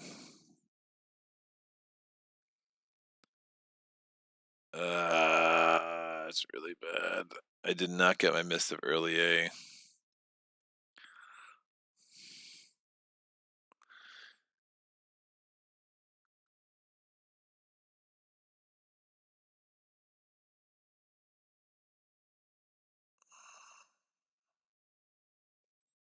All right, this guy would engage me. I'm putting a 2nd damage on the cart. My alert's still at 6. Remember, I lowered it because I did that, but then I realized I made no sense. My third. Now I'm going to move this to a connecting location. I'm going to move this to here, staff access hallway, and then I'm going to spend these 4 clues. With my 3rd action, I'm going to enter the staff access hallway. They couldn't engage me there. So I have no more clues. This flips. Shroud value 2. Force when a staff access hallway is revealed. Spawn. Aberrin. Aragoriakoa. At owner's office, shuffle the encounter discard pile and set aside fortunes chosen encounter set into the encounter deck. Cash parts here. I'm here. Everything else is chilling there. This encounter set's shuffled in. when he gains Hunter because my alarm level is 5, because of course it is, and now he's here. Along with the encounter, yeah, this is going to be a disaster. I don't see a world this ends well, and it's been a rules nightmare to boot. So, whoo, I like it. It's got I mean, a lot of Arkham scenarios. Like you do a cold reading of it, like you're bound to screw something up, and it's can be really frustrating. But yeah, I'm in all sorts of trouble. This cash card is about to be destroyed. I have no real hope of evading this guy. I don't think. There's a lot of rules everywhere. I mean, this is definitely one of the more rules-heavy scenarios. I can evade all casino enemies. That could be helpful. All right. So, those are my 3 actions. I moved the cart, moved the cart, moved. Do I still have another action? Oh. I still have another action.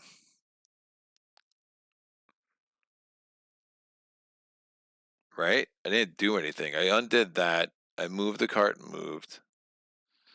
Moved the cart, moved. Great. I'm going to move the cart, move. The guard room, shroud value 2, clue value 2. If all the following are true, remember you impersonated the guard. There are no enemies in the guard room, there are no clues remaining, and you obtained a deploy uniform. I did not obtain a uniform, so that is not true, but I am here. Alright. Enemy phase is going to be super confusing. This is connected to this. And this, what? This, Y. And this. So those 3 that's connected to those 3. This is connected to this, and this. So 1, 2 to me.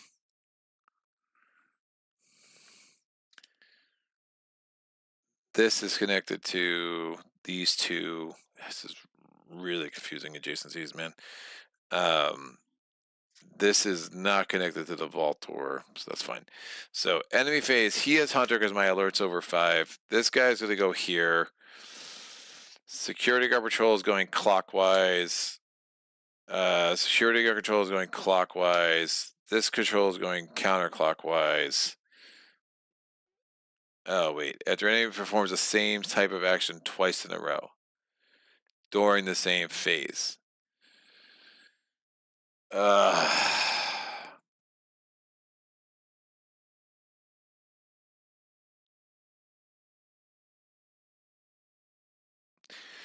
I did. It's really annoying. That's one of the more annoying rules. Yeah, I did perform the same type of action twice in a row. So, after I moved, the dimensional shambler would have come here. It would have destroyed the cart.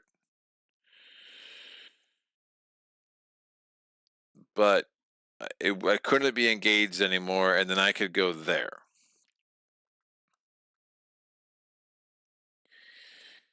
So the cart's out, but I stayed out of sight. But now I have Aberin and this dude. Forced. Whenever you deal 1 or more damage to Aberrant, if he is ready, discard the top card encounter deck and check the game icon. If it is a diamond, he attacks you. Well, isn't that cheerful? So, cards out because I moved twice in a row. The moving of the cart is irrelevant to that analysis. I did this. Only this guy also moves, and that's just terrible. All right. Up to 2 locations away. I could change clockwise or counterclockwise or vice versa. I can't change normal movement. Upkeep phase, I draw a card. Hey, Storm of Spirit is interesting. I take a resource. Oh, Undimensional Shambler would have, since it moved during the investigation phase, it'll come here. It's now engaged with me with 5 health.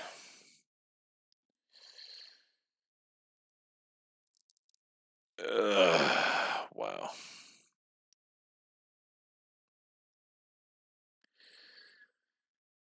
Mythos phase.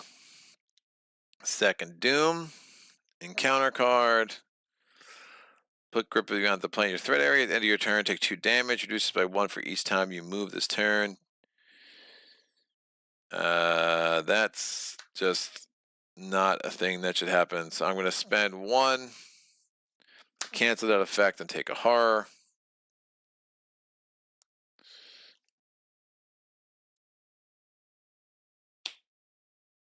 I don't know if I spent the 1. I have a million resources, so just in case I didn't, I will come here.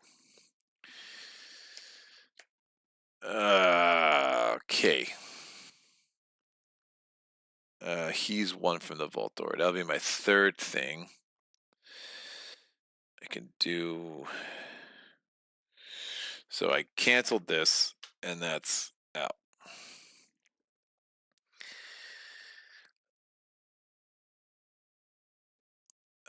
Super interesting. I really wish I had my.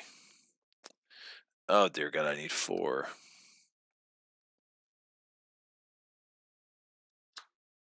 I need 4 clues. Oh, I need. No, I just need it could be 4 tasks to get there. So I kept saying 10 clues. I was wrong. I need 2 clues if I wanted to get it to there, which I don't really need to. That's fine. So that's going to be delivered, and I can mesmerize.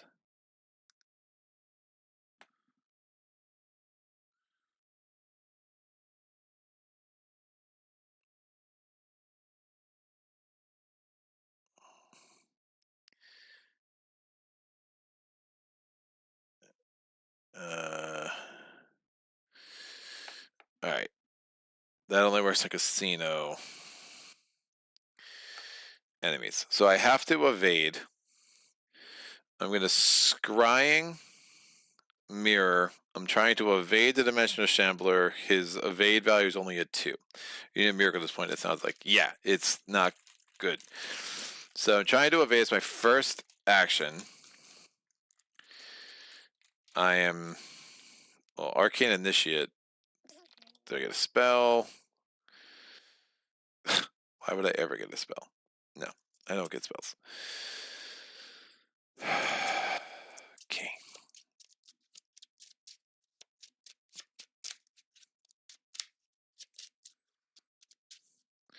All right, trying to evade. I'm evading a 3 to a 2. -1. Look at me. This guy's evaded. If he's ready, he would go after me. He's not. Oh, wait. When he came into my location, no. He came into my location in the enemy phase. He came to my location here. He couldn't engage with me, but then in the enemy phase, he would have engaged with me. He would have done 2 damage and 2 horror. So before I keep cheating, let me do that. 2 and 2. All right. So yeah, I just had him move to me, and I just forgot to actually have him attack me. Great. Now I'm going to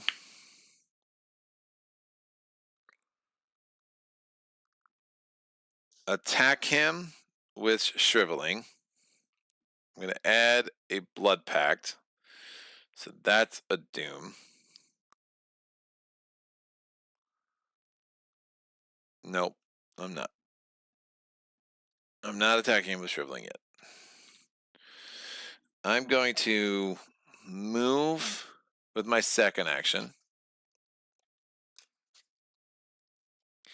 Shot value 3, clue value 1.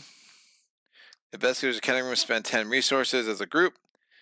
5 instead if you found a vent. Remember to obtain the schematic. You successfully investigate accounting room by 2 or more. Gain 2 resources, limit once per turn. So I'm going to have 4 things anyway, so I don't even need to do the resources, right? I only need to do 4 of these things. With my third action, since I control this Amara, I'm going to parlay. I'm going to automatically evade all casino enemies. This dude is a casino enemy, so he would have engaged, but now he's evaded. And I'm then going to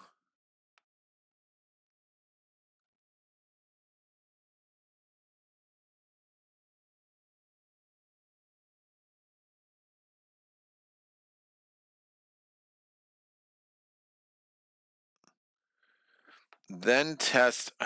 This is confusing. This is written really, a lot of the stuff's written really, really, really confusingly.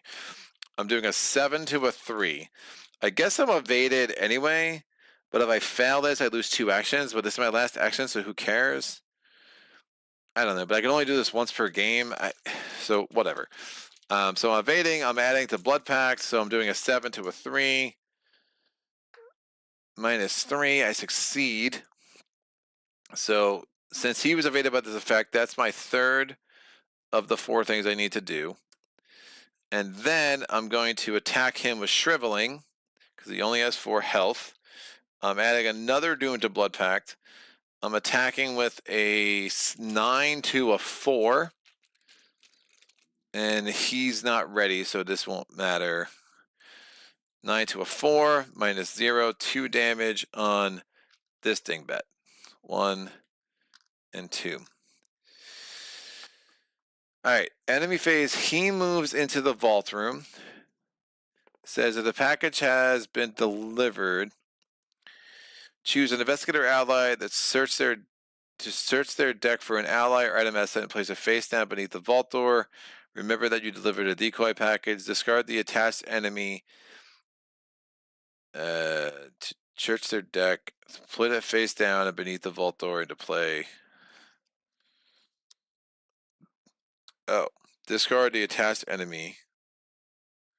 So we delivered a decoy package. So we've done 4 things. Discard the attached enemy. He goes away. What am I going to want to put into play?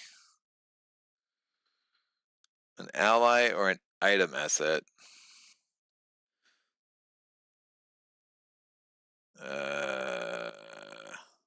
We have Saint Hubert's Key.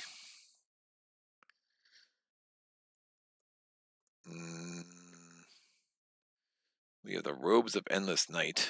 We'll put the Robes of Endless Night underneath the vault door.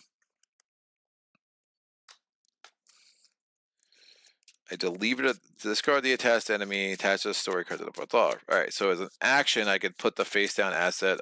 I could put my robes on real quick, which would be nice. And remember, I had a 4th action, because I evaded, I moved, I did the Izamara action, and then I had a 4th action, which I did on shriveling because I had a doom on a card I controlled, so I finally got that extra ability. And now the vault door has this ability. So I can enter this now because I've done at least 4 things, which is crazy. I'm gonna just get rid of this card because I don't think I need it anymore, but I won't put it too far away. So enemy phase, the rest of these guys are moving clockwise. This guy's coming here counterclockwise.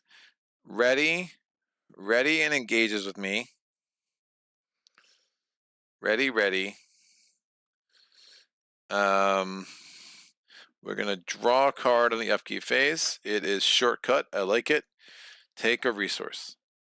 Mythos phase, 3rd doom on the agenda. All doom everywhere goes away.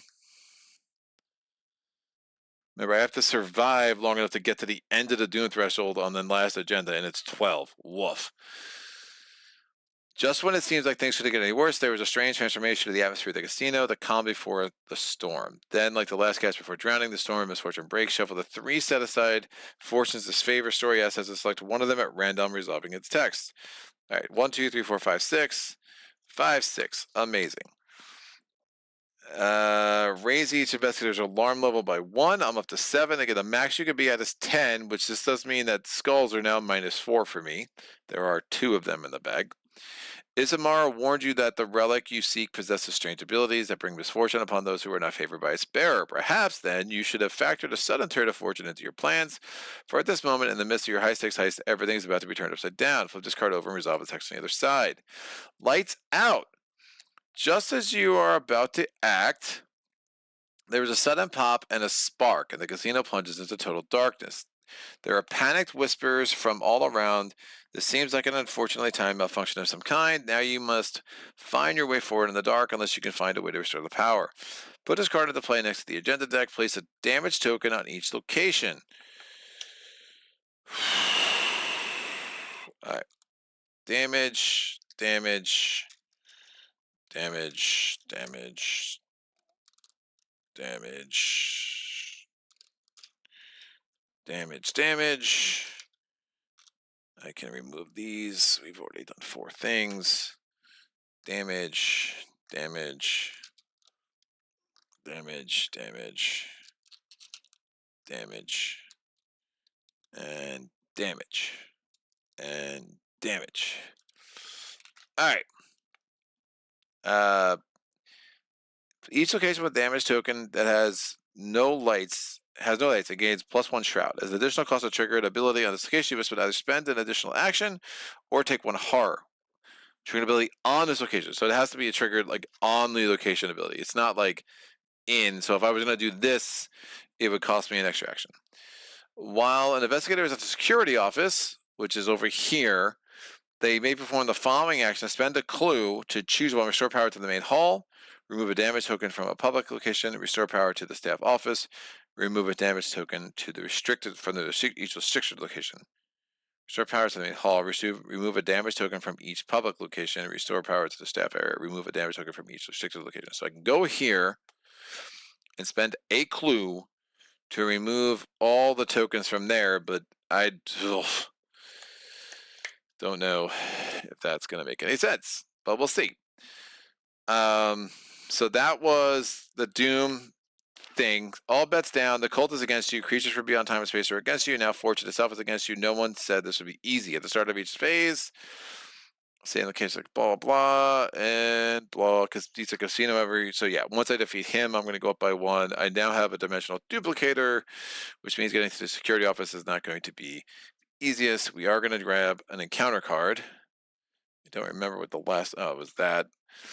Attached to the nearest location. Great. Spotlight. We've had a lot of those. All right. Doom threshold is 12.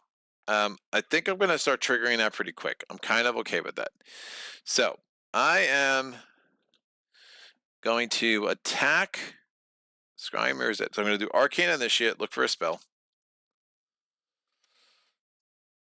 God, Baron was on top, but no spells, because why would I ever get a freaking spell?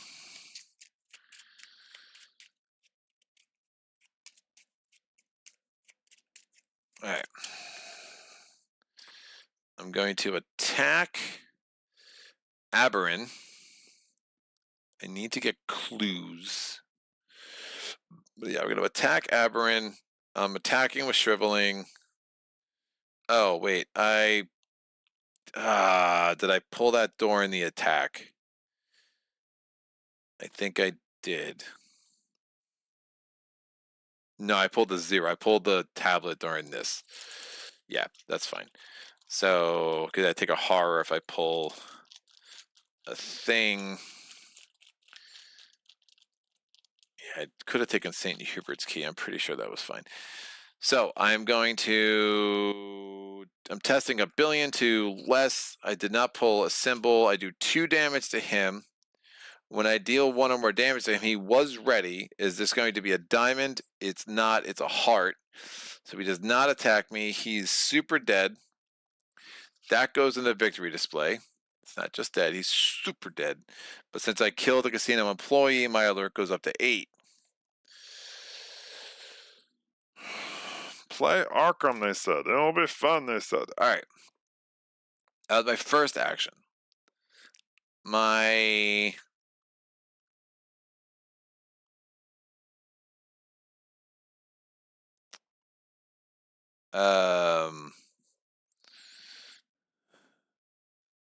that's connected to that. That's connected to that, that, and that.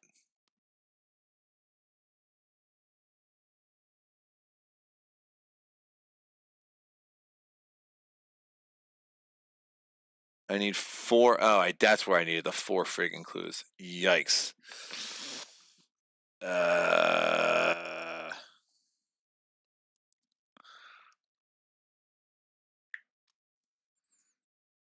Yeah, I need 4 clues as a group to reveal that if I succeed. And then include spending a clue here. And I got this dimensional shambler. Woo! Okay. Crazy thing is I have Storm of Spirits. I wish I had the upgraded one. So I could do 2 damage to both of them.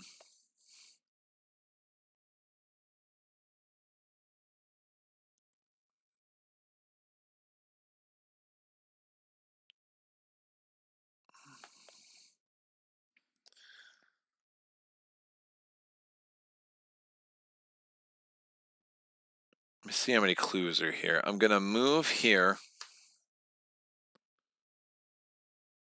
I can enter the vault door.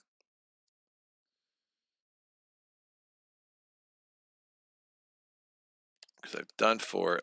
No clues. That's absolutely gross. Move, discard the top card of the object for the game icon.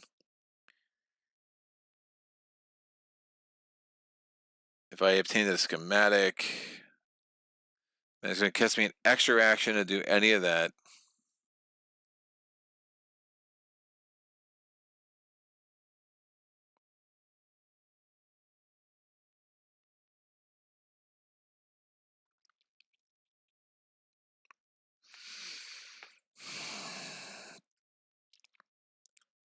I remember everything has +1 shroud.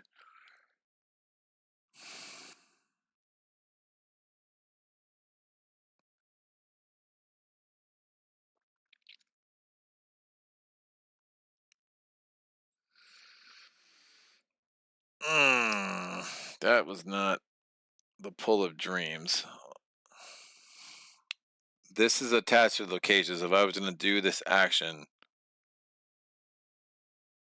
I either have to take a horror or spend an additional action. If I find a schematic that has some interesting movement abilities, but I would have wanted to spend the 5.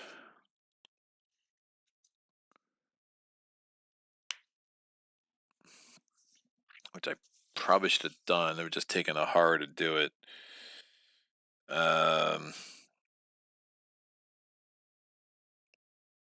Half shortcut. I essentially need 4 clues. I only see 3.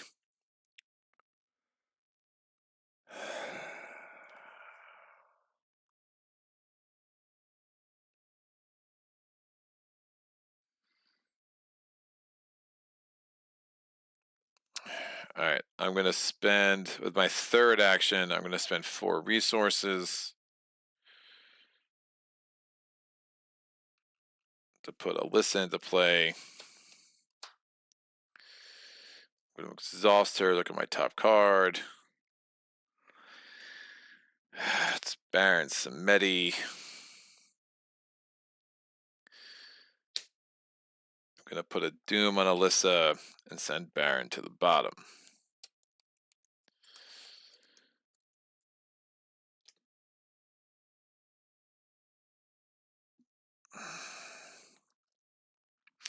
Enemy phase clockwise, counterclockwise, clockwise, Hunter,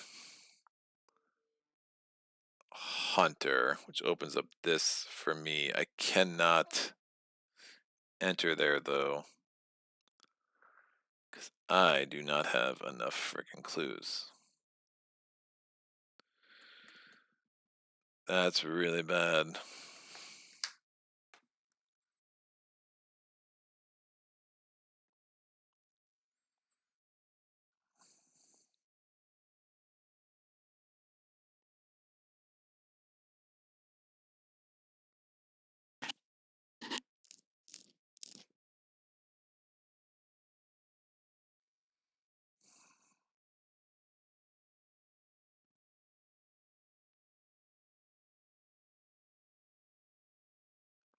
I attacked, moved, I played.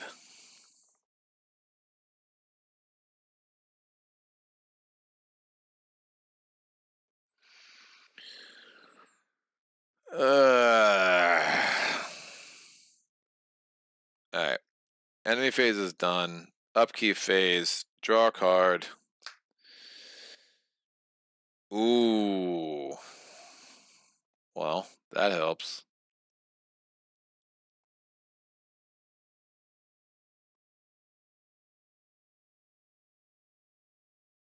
Kind of. Get a resource. Mythos phase. Third Doom in play. First Doom on the agenda. Encounter card. When the Fortune Stagger attacks you, discard the top 2 cards in the encounter deck for each card. So now I have this dingbat.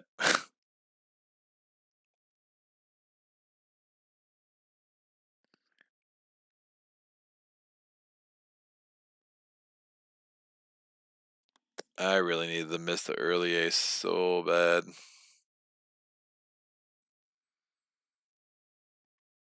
I really needed the upgraded Storm of Spirits. Yeah, I think pretty toast.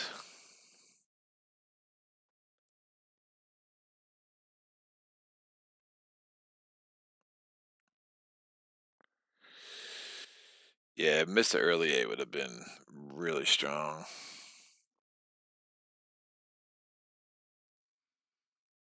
Can't scrying anymore. 5 health is bad. I can't enter here.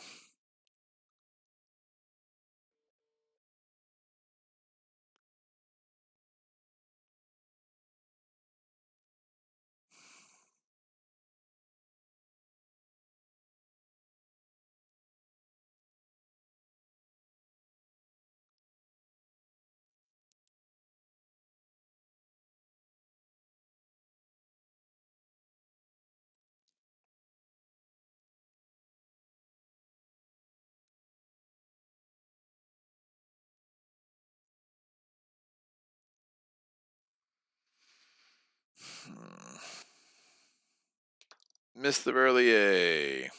Ooh. It is the mist of early A.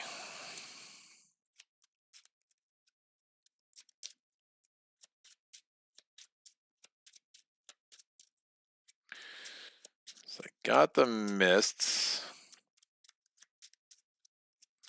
Remember, I don't have any arcane slots, so I'd have to ditch clairvoyance.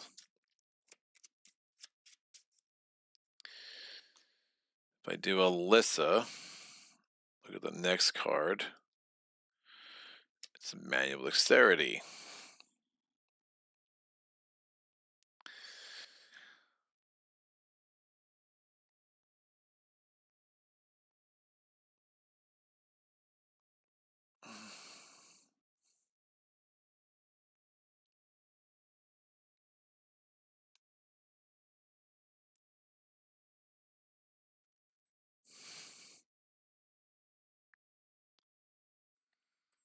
I still have. Oh, I just shuffled my deck too, so Baron's gonna probably come back to the top. That's funny. That's not great.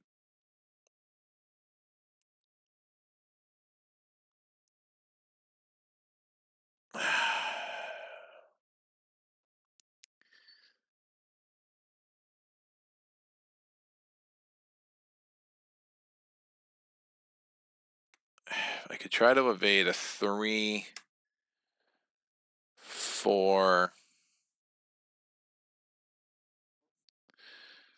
5 to a 2, and I can cancel the effect of skulls with Defiance.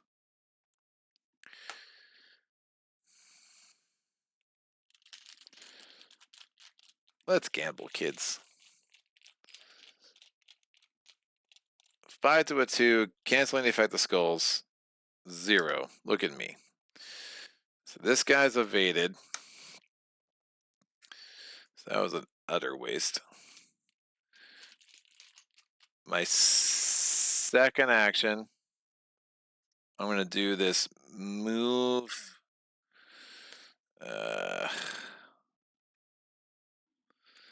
Where am I at with damage? I'm going to take a horror and put this into play. I have to take a horror because the lights are out. So it's either I take a horror. This is done.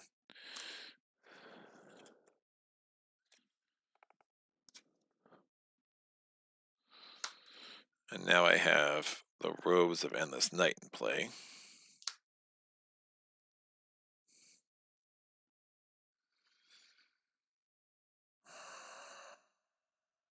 2 and 2s.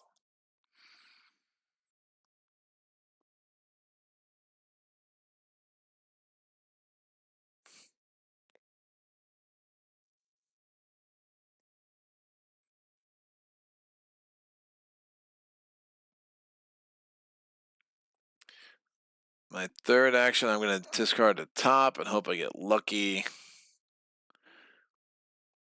If it's a heart, that's bad. Oh, if it's a diamond, that's great. No, if it's a diamond, it's bad.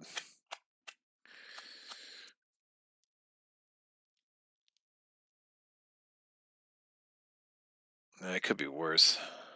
If it's a heart, casino lounge. Oh.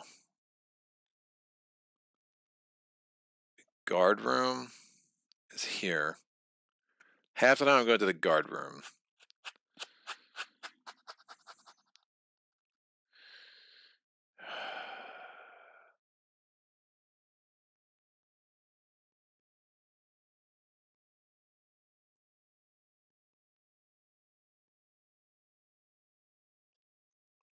All right. I am going to, I'm going to do this effect. I'm going to discard a card. It's a diamond. I go to the Baccarat table. I'm over 6, so he immediately engages.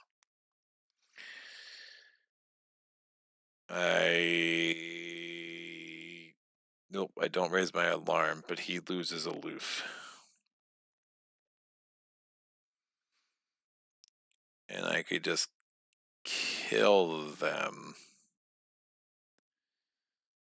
with a shriveling.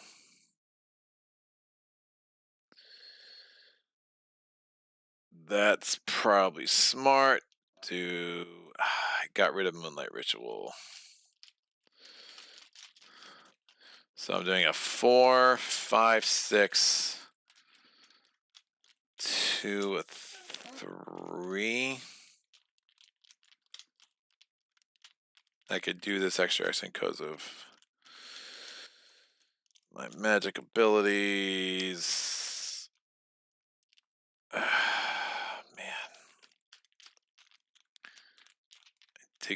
Why did I get rid of Moonlight Ritual?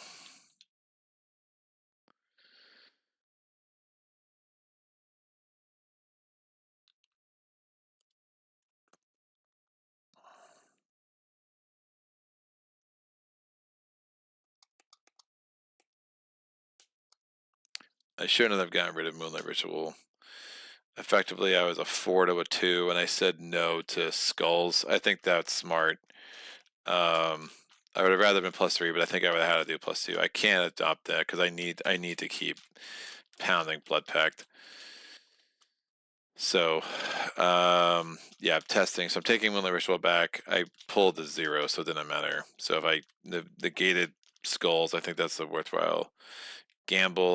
Shortcut's too strong to get rid of, so I would have kept that. So, and if I had failed, it was pretty much game over anyway. So, a billion to whatever. Oh, the tentacles. Woof.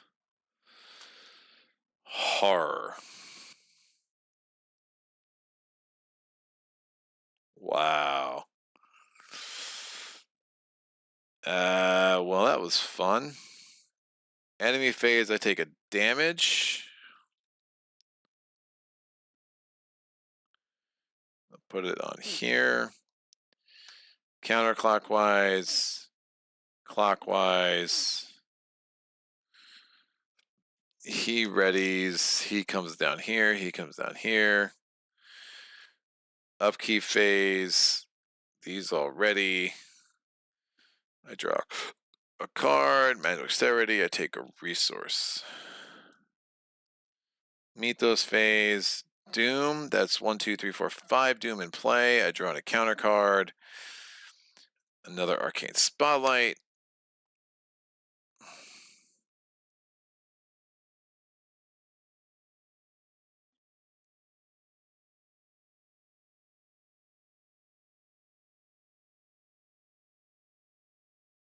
Wow.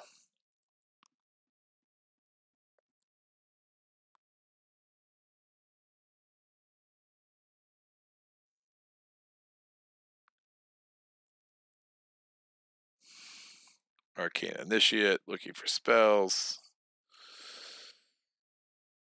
Insight, no spells.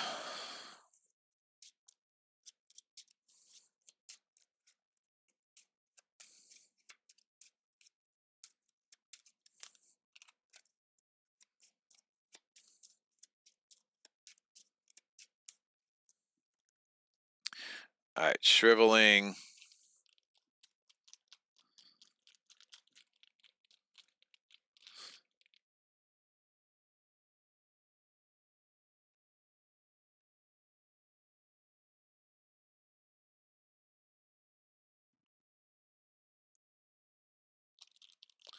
Huh.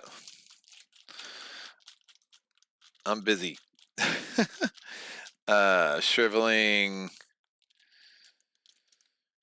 Can I please defeat him this time?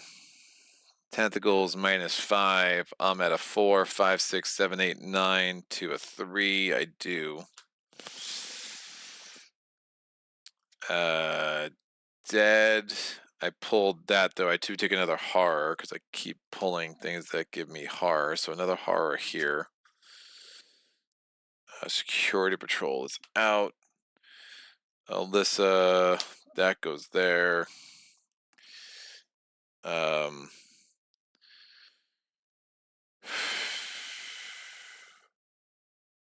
now I'm going to move. I have one more action. I'm going to do clairvoyance. I'm going to do this. I'm investigating a 7 to a 4. I'm going to add hollowed mirror. And I'm not going to be able to kill anything, so Storm of Spirits as well. The reality of me killing things right now is minimal. I'm going to have to miss the early A my way to the vault door.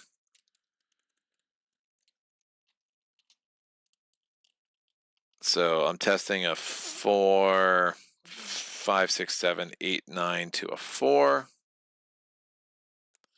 0. I'm going to spend 4. Since I pulled a 0, I do take a horror because, like, unbelievable. And then I get these 2 clues and these. Oh, it's a 5. Remember, the shroud value was up to a 5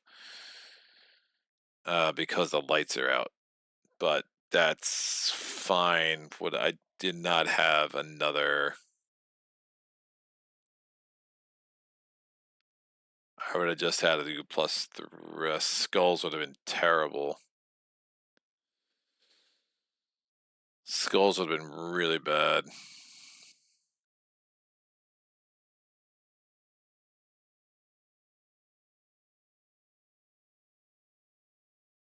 Yeah, there was no point on -4, so I could have kept Storm of Spirits and just hoped I pulled. I was at +3. I forgot the strat values of 5. Anyway, that's less than the 5 clearly. So here's my 4 clues.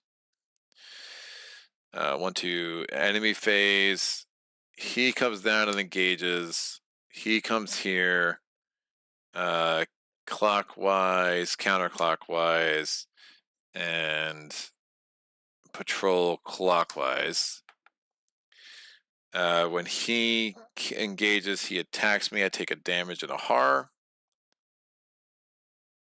So 3 and 3. 3. Or 3 and 6.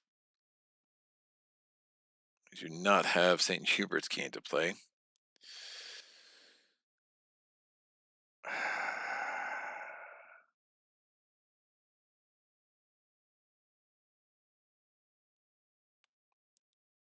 Upkeep phase, draw a card.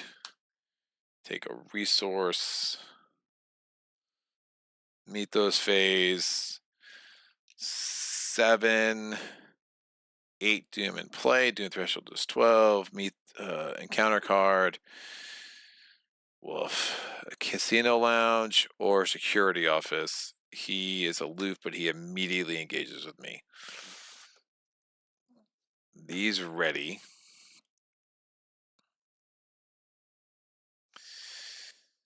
All right. On my turn, I look at the next 3. No spells, my 2 weaknesses.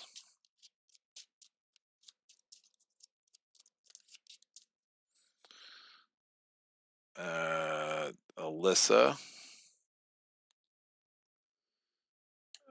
looks at the top or the bottom. It's St. Hubert's Key.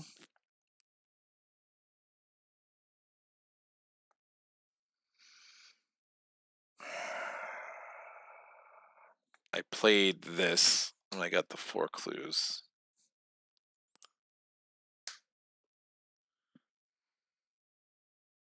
I have not played a spell. Let me check with the chat. Luis, what's up, sir? Hey, Greg Lasushi, it's past that point. Miss you here, betting here long before Greg Lasushi computer screen. Yeah, Greg's a little distracted, man. But hello, I wish I was with you guys. A faux show.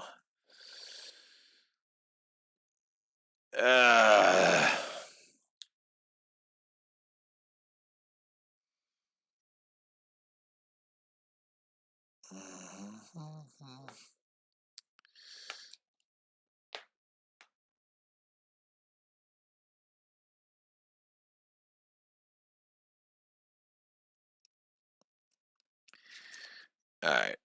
I don't think there's a way to avoid this. I mean, it's crazy, like, I don't even understand what's happening. All right, we're going to do Robes of Endless Night. I'm going to spend 1 resource instead of 2 to put the Mist of Earlier in play. Clairvoyance is out. There's 4 charges.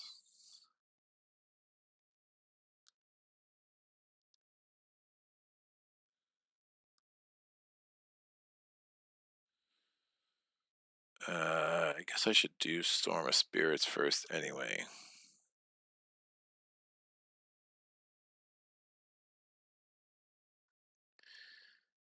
Yeah, my punching abilities suck.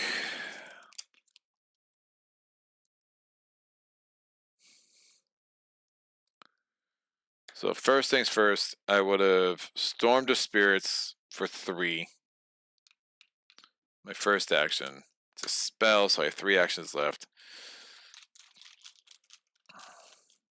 I'm attacking with a 4 against a 3, make it a 7 to a 3.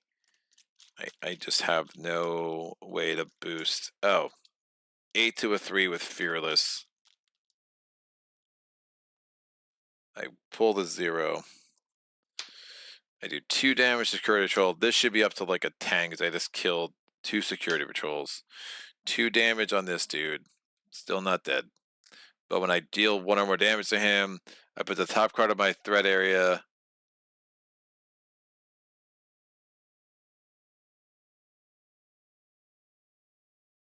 Woof.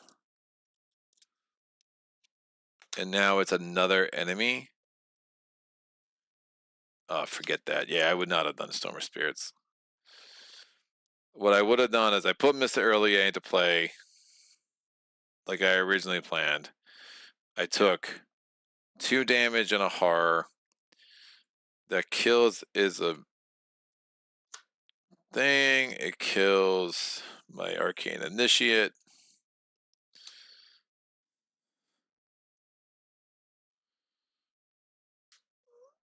Alright. Then, with my free action, I do Mist of Earlier. This is my second action. I'm testing a 4 to a 2. I mean, whatever. I'm just gonna have to hope.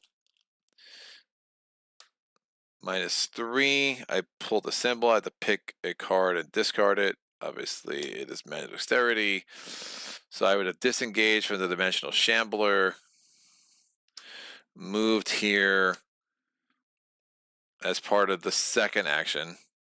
My third action was Storm of Spirits, which I would have put 2 damage on the Dimensional Shambler.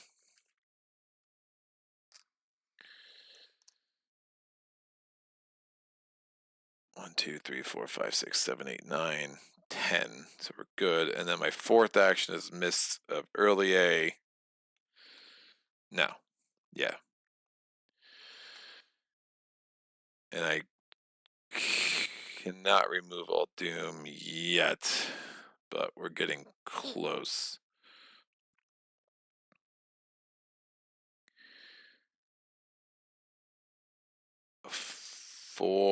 I really don't want to get rid of the shortcut. I'm just so low on cards.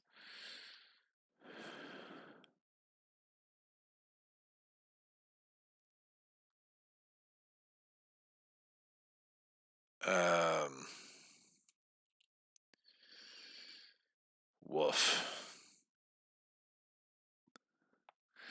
Oh, he's a casino employee. Isn't that great? I'm doing a 4 to a 2. I just need to succeed. I need to get lucky. I got nothing to boost this with. I cannot put another Doom on there. 9, 10. Because that'd be 11. That would advance it. I don't think I could win next turn. I mean, maybe. Maybe? I don't know. Why not? Let's live dangerously. I'm a million to a 2. Because I just don't think 4 to a 2 is good enough. I'm not boosted enough. 4 to a 2 would have been perfect. I pulled the -2, so I don't have to worry about that. I evade him. I can move. I could move here. Nope. I can move here.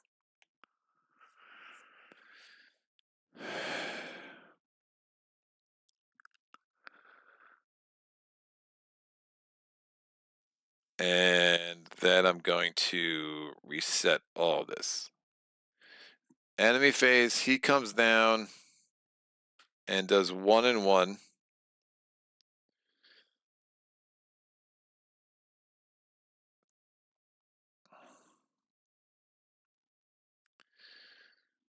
It's gonna be, wow, I'm like, oh, and I healed the horror when I committed Fearless, so I'm down to 3 over there. So 1 and 1, I'm gonna take, yeah, I'll get a horror back and a damage. When he does damage to me, I look at the top 2 cards. For each club, I get +1 damage. 1 club, I will take the Robes of Endless Night off. So he moves counterclockwise. He moves clockwise. This guy readies. We draw a card. Take a resource. Meet those phase that would cause us to advance. I'm going to spend 3 to prevent it. Cannot advance this round. But We'll see if that matters.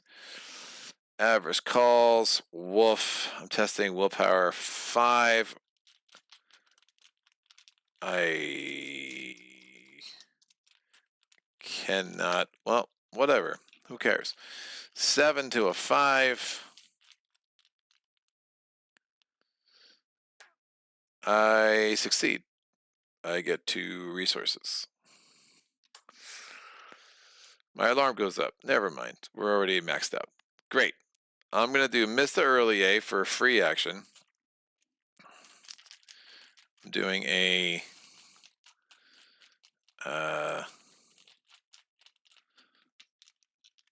billion to a 2. I fail. I have to choose a card to discard. How I pull the tentacles there is amazing. I'm going to do Mr. Early A again, my last one, so better succeed. Million to a 2. Please no symbols, because I'm really screwed. I succeed. He's evaded. I move here. When I move here, my alarm level goes up. Who cares? I'm going to use shortcut to go there. So I've used 2 actions. I have 2 more left. I'm going to test willpower 4 with my 3rd action, and I have to take a horror or use a 2nd action. I don't want to. I'm going to kill off Alyssa. So that dooms out. And we're doing a 7 to a 4. I have nothing else to do to boost that. So I'm testing to get... Oh, I have to take 1 damage and 1 horror to even test this. Oh, this is ridiculous.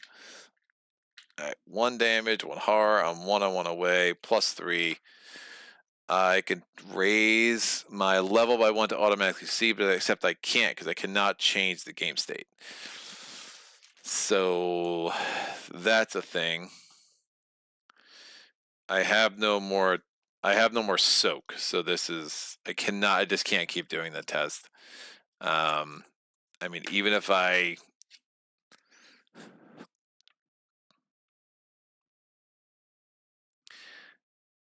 can reveal this.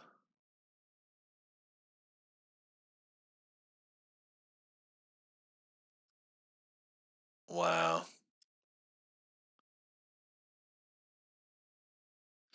I would have had to investigate, get a clue from there. Yeah, we were absolutely SOL. So this patron challenge ends in an utterly devastating defeat. I mean, the crazy thing, I still have Moonlight Ritual, so I can actually clear all of this doom. But I'm not set. I mean, I have no spells to really make this work. I mean, I just kind of got in a weird trap. I mean, I had no easy way to like wipe these guys out. If I could have got... I mean, this is a nasty enemy. I can't even understand what's happening here.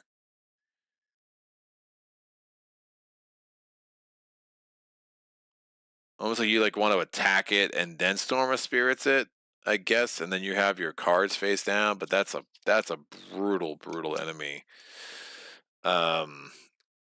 Yeah, I mean, I can't even imagine if you control the Wellspring, if he's dead. Oh, I would have taken 2 damage there. Oh, then you have to get back here and resign. Oh yeah, I wasn't even close. Like, I mean, not even close.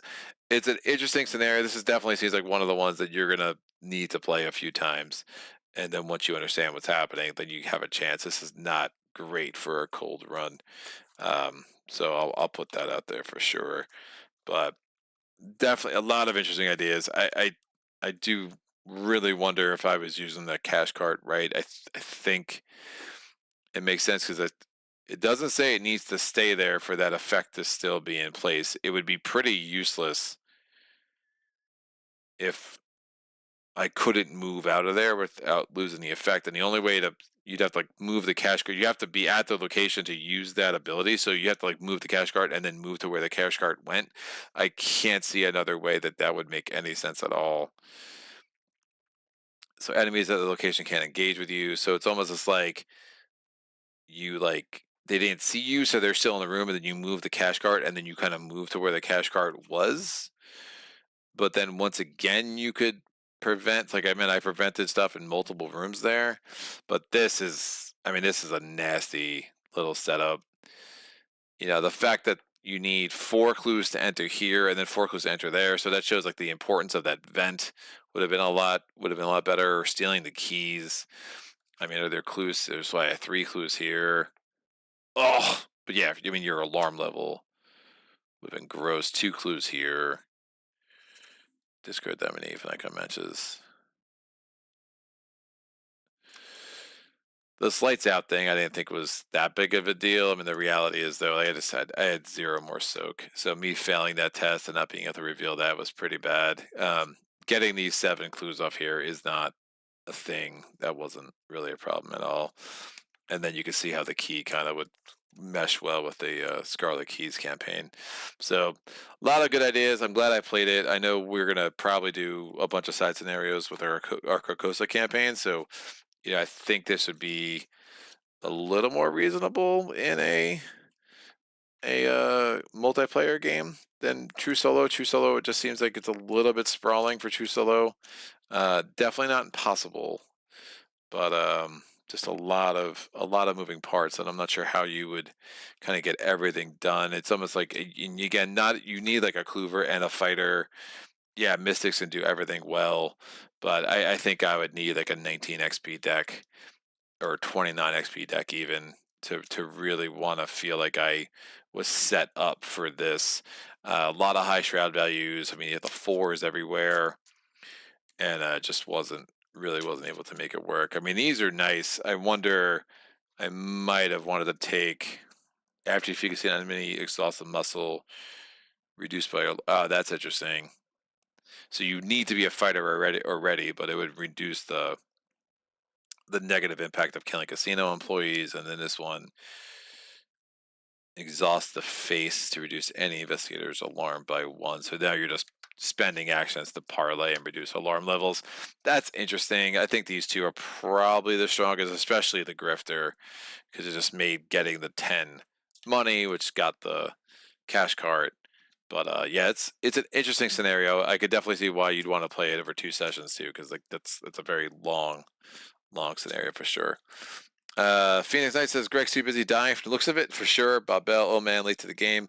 I should have checked notifications earlier. Sometimes the enemies are just a brutal storm. Our Carcosa is still my favorite campaign to date. Yeah, Carcosa, I go back and forth to Carcosa and Forgotten Age. I do think that with time, Carcosa has kind of taken back that top spot for me. I still love Forgotten Age. I think it's really, really smart. It rewards repeat plays. I mean, that effort to like try to master it. But I think now, if I was like learning the game now, when I have so many other games that I play on the reg, I think Forgotten Age would be frustrating for me, because like you really do need to play it multiple times. In a Carcosa, you're going to want to play multiple times. Forgotten Age, you need to play multiple times to really get it and get the most out of it. So I think that's a thing to say about it. But yeah, Carcosa is so good, and I love Dunwich. I love the return twos for all of them. I do really wish they. I don't like what they did with the train scenario in Dunwich, having a a a, a recurring enemy 2 scenarios in a row is kind of janky. They had some other interesting ideas, but that was already an amazing scenario. I think they just wish they just kind of left that, but it's fine. I love what they did with scenario 6 and Dumway. Really fixed that a lot. The return to in Carcosa makes the finale like pretty hard, so that's like an interesting change. But I think I've only beaten that with True Soul. I think I've only beaten that with Skids. And that was like a magical sequence of events that came together in that last scenario for me, for sure. I do love Forgotten Age too. Yeah, they're all great. I mean, Forgotten Age, I tolerate Circle Undone. I think 3, 4, 5 and Circle Undone are just such a brutal trio of scenarios that it does really affect my enjoyment of Circle Undone. I like what they did with the Return to. I like it way more multiplayer than I do True Solo. With the Return to, the addition of the tower cards, I think are smart and very thematic. I do not use the tower cards and anything else, but I really like them for Circle Undone. I think after that, Arkham fell off a cliff for me pretty hard, with the exception that I like Innsmouth. But when I decided I was going to sell Dream Eaters and I was going to sell Edge of the Earth and I was going to sell, um, and I didn't even buy Scarlet Keys, it just kind of made sense for me to also just part with um, Innsmouth as well, and the fact that they're no longer supporting. I mean, Dream Eaters was begging for a return to really fix some aspects of Dream Eaters A, and then when they weren't providing that, I was like, you know what, whatever. If they provide it in the future, great. I'll buy the return to, and I'll regain, this the campaign with the new model. But it was pretty disappointed to see that they were no longer supporting the game. But yeah, Forgotten Age is, the first three, Dunwich, Carcosa, Forgotten Age. I mean, that gives you a full collection. You can pretty much run any Investigator True Solo with those cards. You don't worry about the Bless and Curse crap, which I really never took to that mechanic very much at all.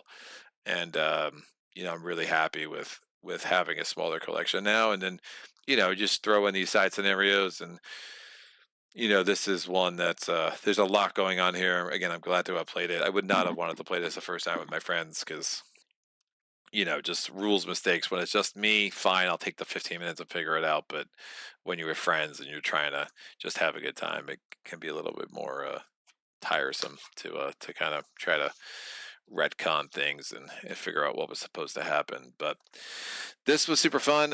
Yeah, the chance of a double header today has gone way down. Did not think this would take 4 hours. Also did not realize it was pretty much two scenarios rolled into one. Eric, thank you for the challenge. I'm sorry I fell overwhelmingly shy. That did not come together. Trying to think how it might have. If I had tried the vent, not having any agility, again, was really hard. It really hinders you. I mean, the agility, not only to get his keys, you don't have to worry about this, but not being able to do that. So that was all really frustrating. But, and now we know. But, lot going on here. I think it's definitely something I will come back to and play more. Um, did not hit for me the way Excelsior Hotel hit. I love Carnival. I love Rougarou. I love Blob, but I think it kind of nestles in there right after that for me. It's kind of there with the Outer Gods for me, and then that after that's like Machinations, and I love Barkham, by the way, as a whole other aside. Barkham is amazing. But it is definitely not as bad. It is definitely in a whole light years ahead of Guardians of the Abyss. I will say that, because Guardians of the Abyss, woof, is really bad. That needed a return to. I'm still waiting for them to release some errata for that, because like they have to realize it was just designed unbelievably poorly. Yeah, I sure wish stream meters would get a return. The thing with Arkham, you must accept that you need multiple players to figure it out. Multiple plays. Yeah. No, for sure. I get that. I get there was something to be said like the first time you're going through the story, and I think that's what I loved about the earlier cycles, is that there was a simplicity to the rule set and rule structure that it just kind of felt like you were really like, oh, cool. Yeah, you might have made some mistakes, but they weren't like whatever. Um, something like this is like, huh? Like, what is there's a lot going on here. I do wish. The only outs. I'm pretty sure I did the cash card right. The only thing I'm not sure about is, since I did not resign and I was not defeated, it's pretty unclear whether I should have had the benefit of the 6 clues. I would assume that you do. It would seem very punishingly unfair if you didn't. So that would be an interesting FAQ that I could try to dig up later for sure. Woof wood. I'm assuming that's supposed to say woof woof. But it was nice to go back to my original tokens. And you can still see the faces on some of them. You can tell this is like my original. I don't know, like I never pulled it, so I don't know why it's so worn, but that's the original Elder sign. This is more worn because I pulled this a lot. So yeah, crazy man. Crazy times. But I hope everyone has an amazing weekend. I will be back. It is on my list. It has to be done. I will be back with a playthrough of Ashes Reborn. That is my commitment to Plaid Hat Games after they sent me a review copy. So I'm excited to do that. It is a very good game. It is just a game that I'm having a hard time getting back to the table with. You know, I was again up. Nothing was on my table except for Uprising for like a week, and that was amazing because I love that freaking game. So it's been nice to get back to Arkham with my friends and putting this on the channel. We'll get to Ashes Reborn, and then obviously Maze Knight and Spirit Island will not be off my table for too long. Bob Bell, yeah, I always love the sense of what when going through the scenarios in the early days. Oh yeah, nah, they were so good, and the narrative was like concise. You know, it was there, but it take you a few minutes to read, but it wasn't like what it became later. Like Scarlet Keys was like the repeated 25-minute interludes in the middle of a scenario to read a story. And like, look, MK is a writer, and I get it, and I wish her the best with her authorship career and her writing career, but like if you're gonna make me read that much, like give me an audio, like so we can be setting things up while you know reading with friends is not a great activity for a lot of groups, and I just think the writing just got really onerous to kind of get through. Now, look, Badara has a bunch of writing, Frosthaven has a bunch of writing. I know there's a bunch of games with writing, but they also provide Foreteller app or some other audio, like ISS Vanguard. Um, the the writing in Arkham just became a lot, and again, the fact that it kept interrupting your play in the later campaigns. So I'm curious to see what they do with the next campaign. I'm not going to buy it. My friend's going to pick it up, so I'm sure to see it. It's going to be a different design team. MK is kind of moved within her roles in Fantasy Flight, so I'm curious to see what they do with the game now, with like a new kind of somebody else at the head, bringing a fresh take to the whole thing. So but that's that. This has been real. Bob, have an amazing weekend. Everybody else, thank you for joining in earlier. Any questions, comments, epiphanies, put them in the comment section below. Eric, if you have any thoughts on what I should have done better, feel free to put some of those comments down. That'd be amazing. But this was a cool idea for a challenge for sure. I do have a few more Patron challenges that I'm also getting through in the next couple of months that have kind of stacked up on me a little bit here. So happy to get one of these on the channel. Have an amazing weekend, everybody. And until next time, happy gaming. Solo.